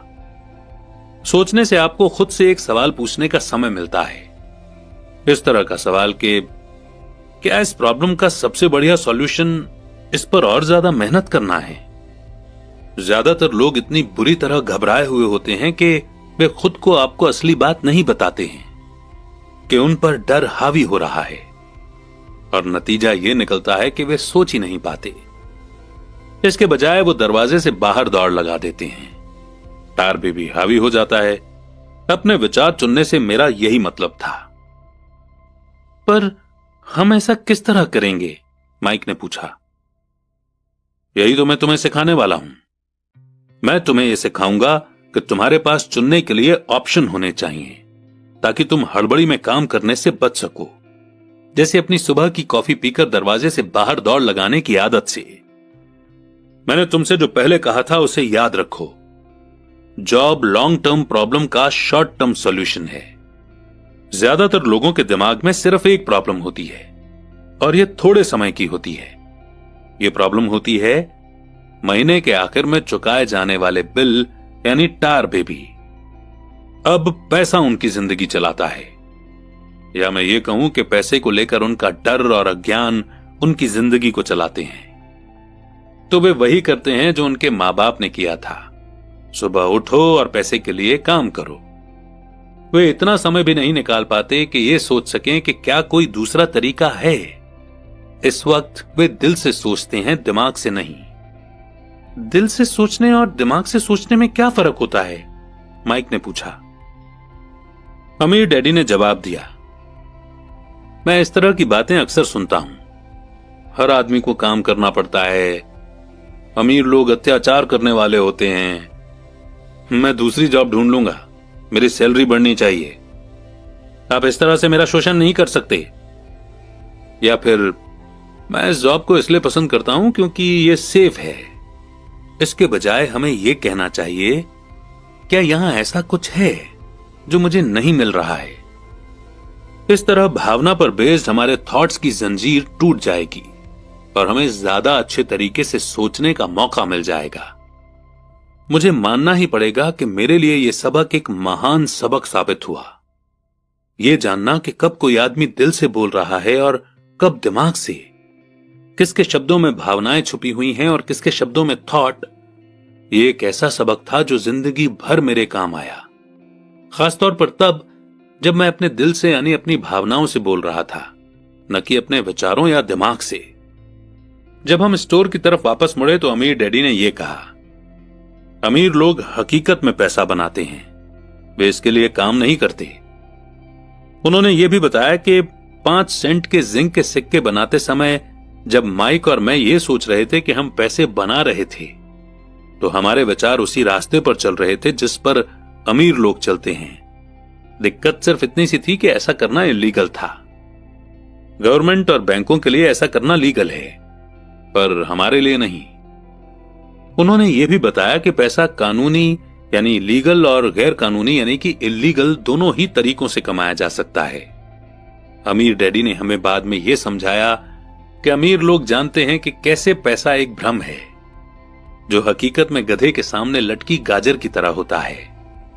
पैसों के भ्रम के कारण जो डर और लालच पैदा होता है, उसकी वजह से ही अरबों खरबों लोग ये सोचते रहते हैं कि पैसा ही असली चीज है।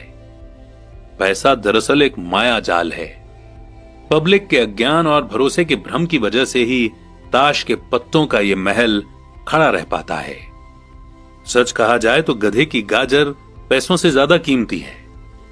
उन्होंने अमेरिका के गोल्ड स्टैंडर्ड के बारे में भी बात की और यह बताया कि हर डॉलर का नोट असल में चांदी का सर्टिफिकेट है। उन्हें इस अफवाह से चिंता हो रही थी कि किसी दिन हम लोग गोल्ड स्टैंडर्ड को छोड़ देंगे और हमारे डॉलर चांदी के सर्टिफिकेट नहीं रहेंगे। जब ऐसा होगा बच्चों, तो कयामत आ जाएगी।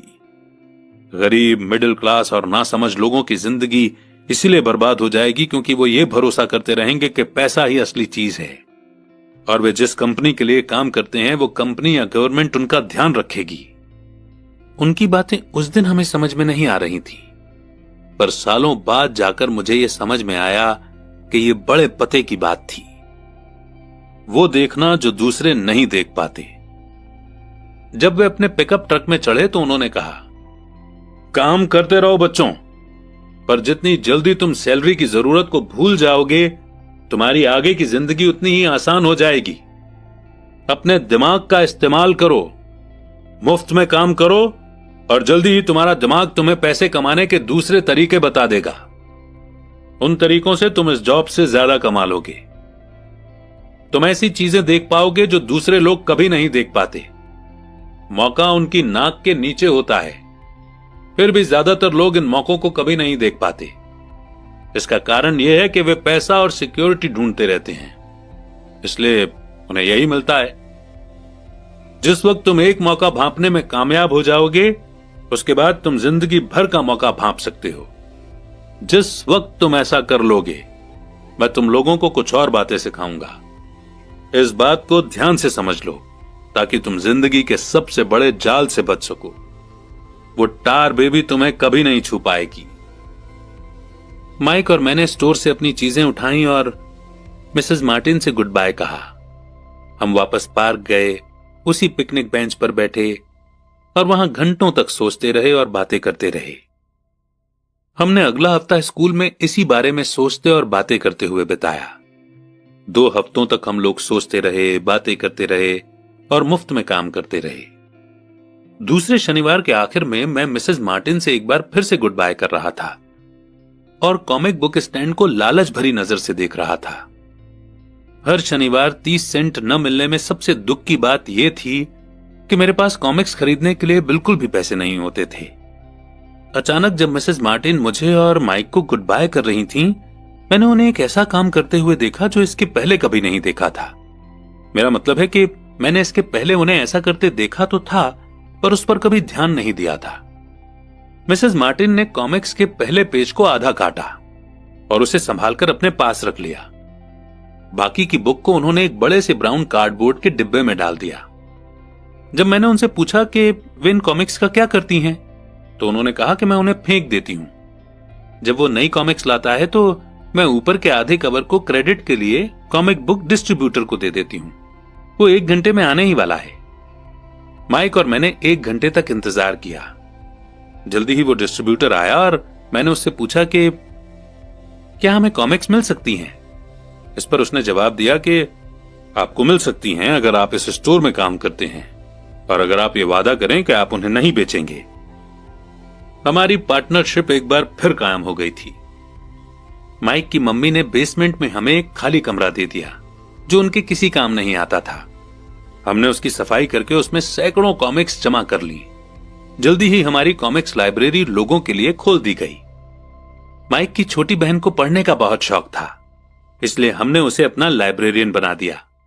लाइब्रेरी में आने और कॉमिक्स पढ़ने के लिए वो हर बच्चे से 10 सेंट लेती थी। स्कूल खत्म होने के बाद हर दोपहर 2:30 से 4:30 बजे तक लाइब्रेरी खुलती थी। पड़ोस के बहुत से बच्चे इसके कस्टमर बन गए थे और वे जितनी कॉमिक्स पढ़ना चाहते थे 2 घंटे में पढ़ सकते थे। ये उनके लिए बढ़िया सौदा था क्योंकि एक कॉमिक्स की कीमत 10 सेंट होती थी और 2 घंटे में वे 5 या 6 कॉमिक्स पढ़ लेते थे। माइक की बहन लौटते समय बच्चों की तलाशी लेती थी और ये देख लेती थी कि वे अपने कपड़ों में कॉमिक्स छुपाकर तो नहीं ले जा रहे हैं। वो इस बात का रिकॉर्ड भी रखती थी कि हर रोज कितने बच्चे आए, उनका नाम क्या था और उनके सुझाव क्या थे। माइक और मुझे 3 महीने तक हर हफ्ते एवरेज में $9.5 का फायदा हुआ। हमने उसकी बहन को हर हफ्ते $1 का पेमेंट किया और उसे मुफ्त में कॉमिक्स पढ़ने का फायदा भी दिया। हालांकि वो कॉमिक्स कभी कभार ही पढ़ती थी क्योंकि वो हमेशा ही अपनी पढ़ाई में लगी रहती थी। माइक और मैं डील के मुताबिक हर शनिवार स्टोर में काम करते रहे। साथ ही हम अलग अलग दुकानों से कॉमिक्स इकट्ठी करते रहे। हमने वादे के मुताबिक कॉमिक्स नहीं बेची थी। जब कोई कॉमिक फट जाती थी तो हम उसे जला देते थे। हमने इसकी एक ब्रांच खोलने की भी कोशिश की, लेकिन हमें माइक की बहन की तरह मेहनती और भरोसेमंद लाइब्रेरियन नहीं मिला। बहुत कम उम्र में ही हमने ये जान लिया था कि अच्छे स्टाफ को खोजना कितना मुश्किल होता है। लाइब्रेरी खुलने के 3 महीने बाद हमारी लाइब्रेरी में एक प्रॉब्लम आ गई। दूसरे मोहल्ले के कुछ गुंडे अंदर घुस आए और उन्होंने झगड़ना शुरू कर दिया। माइक के डैडी ने सुझाव दिया कि हम अपना बिजनेस अब बंद कर दें। तो इस तरह हमारा कॉमिक्स का धंधा बंद हो गया और हमने कन्वीनियंस स्टोर पर हर शनिवार काम करना भी बंद कर दिया। फिर भी अमीर डैडी एक्साइटेड थे, क्योंकि उनके पास ऐसी बहुत सी नई बातें थीं जो वे हमें सिखाना चाहते थे। वे खुश थे क्योंकि हमने उनके पहले सबक को इतनी अच्छी तरह से सीख लिया था। हमने ये भी सीख लिया था कि पैसे से अपने लिए काम कैसे करवाया जाता है। स्टोर में काम करने के बदले पैसा नहीं मिलता था, इसीलिए हमें मजबूरन अपनी इमेजिनेशन पर जोर डालना पड़ा ताकि हम पैसा कमाने का कोई दूसरा तरीका ढूंढ सकें। कॉमिक्स लाइब्रेरी हमारा अपना बिजनेस था। हमारा पैसा हमारे कंट्रोल में था और हम किसी मालिक के मोहताज नहीं थे। इसमें सबसे अच्छी बात यह थी कि हमारे बिजनेस से हमें तब भी पैसा मिलता था जब हम वहां खुद मौजूद नहीं होते थे। उस समय हम पैसे के लिए काम नहीं करते थे, बल्कि हमारा पैसा हमारे लिए काम करता था। ज्यादा सैलरी देने के बजाय अमीर डैडी ने हमें इतनी बढ़िया एडवाइस दे दी थी। और इसी के साथ ये बेहद इंपॉर्टेंट चैप्टर यहीं पर समाप्त होता है।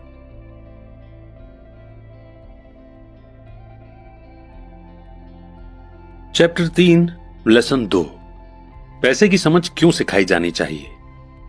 1990 में मेरे सबसे अच्छे दोस्त माइक ने अपने डैडी का लंबा चौड़ा बिजनेस संभाल लिया है और उसे अपने डैडी से ज्यादा कामयाबी मिल रही है। हम एक दूसरे से साल में सिर्फ 1 या 2 बार गोल्फ कोर्स पर मिलते हैं। वो और उसकी पत्नी इतने ज्यादा अमीर हैं कि आप इसकी कल्पना भी नहीं कर सकते। अमीर डैडी का एम्पायर बहुत सुरक्षित हाथों में है और अब माइक अपने बेटे को उसी तरह सिखा रहा है जिस तरह से उसके डैडी ने हमें सिखाया था। 1994 में मैं 47 साल की उम्र में रिटायर हो गया और मेरी पत्नी किम उस वक्त 37 साल की थी। रिटायरमेंट का मतलब यह नहीं है कि हम काम नहीं करते या आगे काम नहीं करेंगे। इसका मतलब यह है कि जब तक हमारी लाइफ में बहुत बड़ी कोई घटना ना हो जाए तब तक हम काम करने या ना करने के लिए आजाद हैं। इसका कारण यह है कि हमारी दौलत अपने आप बढ़ती रहती है, इन्फ्लेशन की रेट से कहीं ज्यादा तेज रफ्तार से। मुझे लगता है कि आजादी इसी को कहते हैं। हमारी दौलत इतनी ज्यादा है कि यह अपने आप बढ़ सकती है। यह पेड़ लगाने की तरह है। आप सालों तक इसे पानी देते हैं और एक दिन इसे आपकी जरूरत नहीं रह जाती। इसकी जड़ें जमीन में काफी गहराई तक पहुंच जाती हैं। इसके बाद ये पैसे का पेड़ आपके सुख के लिए छाया और फल देता है। माइक ने एम्पायर चलाने का ऑप्शन चुना और मैंने रिटायर होने का। जब भी मैं लोगों से बात करता हूं तो वे अक्सर मुझसे सलाह मांगते हैं कि उन्हें क्या करना चाहिए, शुरुआत कहां से और कैसे की जाए, आपकी नजर में कौन सी बुक अच्छी रहेगी, वगैरह वगैरह। सबसे अमीर बिजनेसमैन। 1923 में हमारे सबसे महान नेता और सबसे अमीर बिजनेसमैन शिकागो में एजवाटर बीच पर इकट्ठे हुए। ये सारे लोग बहुत मशहूर थे। चार्ल्स श्वाब सबसे बड़ी स्टील कंपनी के हेड थे। सैमुअल इंसुल दुनिया की सबसे बड़ी यूटिलिटी के प्रेसिडेंट थे। हार्वर्ड हॉम्सन सबसे बड़ी गैस कंपनी के हेड थे। आइवर क्रूजर दुनिया की सबसे बड़ी कंपनियों में से एक इंटरनेशनल मैच कंपनी के प्रेसिडेंट थे। Leone Fraser bank of international settlement के प्रेसिडेंट थे। Richard Whitney New York stock exchange के हेड थे। आर्थर कॉटन और जेसी लिवरमोर 2 सबसे बड़े स्टॉक स्पेक्युलेटर थे और अल्बर्ट फॉल प्रेसिडेंट हार्डिंग के कैबिनेट में मिनिस्टर थे। लेकिन क्या आपको पता है कि 25 साल बाद इनमें से 9 लोगों का अंत इस तरह से हुआ। श्वाब 5 साल तक कर्ज में डूबे रहने के बाद गरीबी में मरे। इंसुल की मौत विदेश में दिवालियेपन की हालत में हुई, यानी ये बैंकरप्ट हो गए थे। क्रूजर और कॉटन भी गरीबी में मरे। हॉम्सन पागल हो गए। विटनी और अल्बर्ट फॉल उस समय जेल से रिहा हुए थे। फ्रेजर और लिवरमोर आत्महत्या कर चुके थे। शायद कोई भी ठीक से यह नहीं बता सकता कि इन लोगों के साथ ऐसा क्यों हुआ। यह बात 1923 यानी कि 1923 की है। हम इतना अंदाजा तो लगा सकते हैं कि यह 1929 के मार्केट क्रैश और ग्रेट इकोनॉमिक डिप्रेशन के ठीक पहले का समय था। मंदी का इन लोगों पर बेशक बहुत ज्यादा असर हुआ होगा। देखने वाली बात यह है कि आज हम इन लोगों से ज्यादा मुश्किल समय में जी रहे हैं। बदलाव ज्यादा तेजी से हो रहे हैं और पूरी दुनिया में हो रहे हैं। मुझे लगता है कि आने वाले 25 सालों में बहुत से ऐसे उतार चढ़ाव आएंगे जो इन लोगों द्वारा झेले गए उतार चढ़ावों की तरह ही होंगे। मुझे ये चिंता है कि बहुत से लोग सिर्फ पैसे पर अपना ध्यान लगाए बैठे हैं और अपनी सबसे बड़ी दौलत पर ध्यान नहीं दे रहे हैं, जिसका नाम है नॉलेज। अगर लोग फ्लेक्सिबल होने, दिमाग खुला रखने और सीखने के लिए तैयार रहें, तो इन बदलावों के बावजूद वे बहुत अमीर बन सकते हैं। अगर लोग ये सोचेंगे कि पैसा ही उनकी प्रॉब्लम को सुलझा सकता है, तो ऐसे लोगों के लिए आने वाला समय बहुत परेशानी से भरा होगा। बुद्धि से प्रॉब्लम सॉल्व होती है और पैसा आता है। अगर आपके पास पैसे की समझ नहीं है तो पैसा चाहे आ भी जाए, पर ज्यादा देर टिकेगा नहीं। ज्यादातर लोग जिंदगी भर यह समझ नहीं पाते कि असली बात यह नहीं है कि आप कितना पैसा कमाते हैं, बल्कि यह है कि आप कितना पैसा रख पाते हैं, यानी कितना पैसा सेव कर पाते हैं। आपने पक्का लॉटरी जीतने वाले उन गरीबों की कहानियां सुनी होंगी जो अचानक से अमीर बन जाते हैं, पर कुछ समय बाद वे फिर से गरीब हो जाते हैं। ये लोग लाखों करोड़ों जीतते हैं, फिर भी वे लौट कर वहीं आ जाते हैं जहां से उन्होंने शुरुआत की थी। आपने उन प्रोफेशनल एथलीट्स की कहानियां भी पढ़ी होंगी जो 24 साल की उम्र में हर साल करोड़ों रुपए कमाते हैं और 34 साल की उम्र में उन्हें पुल के नीचे सोना पड़ता है, बेघर। आज ही के अखबार में एक नौजवान बास्केटबॉल प्लेयर की खबर छपी है जो 1 साल पहले करोड़ों का मालिक था। आज वो शिकायत करता फिर रहा है कि उसके दोस्तों, वकीलों और अकाउंटेंट्स ने उसके पैसे हड़प लिए और इसी वजह से आज उसे बहुत कम पैसों पर कार धोने का काम करना पड़ रहा है। वो सिर्फ 29 साल का है, लेकिन क्या आपको पता है कि उसे कार धोने के काम से भी निकाल दिया गया? इसकी वजह यह थी कि उसने कार साफ करते समय अपनी चैंपियनशिप रिंग उतारने से मना कर दिया था, यानी हाथों से अंगूठी निकालने से मना कर दिया था, और जिसकी वजह से कार साफ करते हुए कार में निशान पड़ते थे और इसलिए उसकी खबर न्यूज़पेपर में छप गई। वो अपने निकाले जाने का विरोध कर रहा है और कहता है कि यह भेदभाव है। अंगूठी ही तो उसकी महान जिंदगी की इकलौती निशानी है। उसका कहना है कि अगर आप उसकी अंगूठी उतरवा लेंगे तो उसके पास जिंदा रहने का कोई सहारा नहीं बचेगा और वो मर जाएगा। 1997 में मैं ऐसे बहुत से लोगों को जानता हूं जो नए नए करोड़पति बन रहे हैं। एक बार फिर यह 1920 के बूम वाले दशक की याद दिला देता है। हालांकि मैं खुश हूं कि इतने ज्यादा लोग अमीर बनते जा रहे हैं, पर मैं उन्हें चेतावनी देना चाहता हूं कि लंबे समय में यह इंपॉर्टेंट नहीं है कि आपने कितना पैसा कमाया, बल्कि इंपॉर्टेंट यह है कि आपने कितना पैसा सेव किया और आपने कितनी पीढ़ियों तक उस पैसे को सेव करके रखा। तो जब लोग मुझसे पूछते हैं कि हम किस तरह शुरू करें या मुझे बताइए कि जल्दी अमीर कैसे बना जा सकता है, तो वे मेरे जवाब से बहुत निराश होते हैं। मैं उनसे सिर्फ यही कहता हूं जो मेरे अमीर डैडी ने मुझसे बचपन में कहा था, अगर तुम अमीर बनना चाहते हो तो तुम्हारे पास पैसे की समझ होनी चाहिए। जब भी मैं अमीर डैडी से मिलता था, ये थॉट, ये विचार मेरे दिमाग में हर बार भर जाता था। जैसा मैंने कहा कि मेरे पढ़े लिखे डैडी हमेशा किताबें पढ़ने के फायदे बताते रहते थे, दूसरी तरफ मेरे अमीर डैडी फाइनेंशियल नॉलेज या पैसे की समझ डेवलप करने पर भी जोर देते थे। अगर आप एक बुर्ज खलीफा जैसी ऊंची बिल्डिंग बनाने जा रहे हैं तो सबसे पहले आपको एक गहरा गड्ढा खोदना पड़ेगा और एक मजबूत नींव यानी कि फाउंडेशन डालनी होगी। अगर आप किसी टाउन में एक घर बनाने जा रहे हैं तो आपको सिर्फ एक 6 इंच कंक्रीट का स्लैब डालना होगा। ज्यादातर लोग अमीर बनने के चक्कर में 6 इंच के स्लैब पर बुर्ज खलीफा जैसी बिल्डिंग खड़ी करना चाहते हैं। हमारा स्कूल का सिस्टम उस जमाने का है जब खेती बाड़ी यानी कि एग्रीकल्चर ही इकोनॉमी का बेस थी और ज्यादातर लोग खेती बाड़ी से ही पैसे कमाते थे। आज भी ये बिना नींव के घरों में भरोसा करता है, इसीलिए स्कूल से निकलने वाले बच्चों की कोई फाइनेंशियल फाउंडेशन नहीं होती है। एक दिन जब उन्हें नींद नहीं आती और वे कर्ज में डूब जाते हैं, वो सोचते हैं कि उनकी प्रॉब्लम अमीर होकर ही सॉल्व की जा सकती है।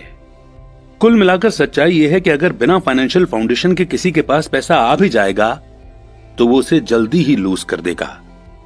एनीवे, माइक और मेरे लिए दोनों ही ऑप्शन संभव थे, क्योंकि हमारी फाइनेंशियल फाउंडेशन मजबूत थी और पैसे की समझ हमें बचपन से ही सिखाई गई थी।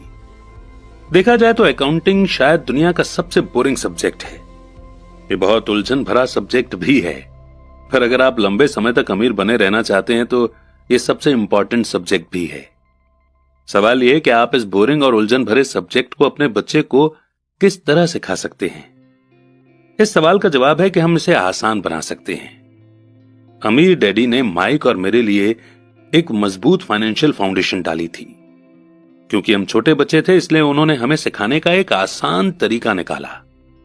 सालों तक वे सिर्फ ड्राइंग बनाते रहे और उनके साथ शब्दों का इस्तेमाल करके हमें समझाते रहे।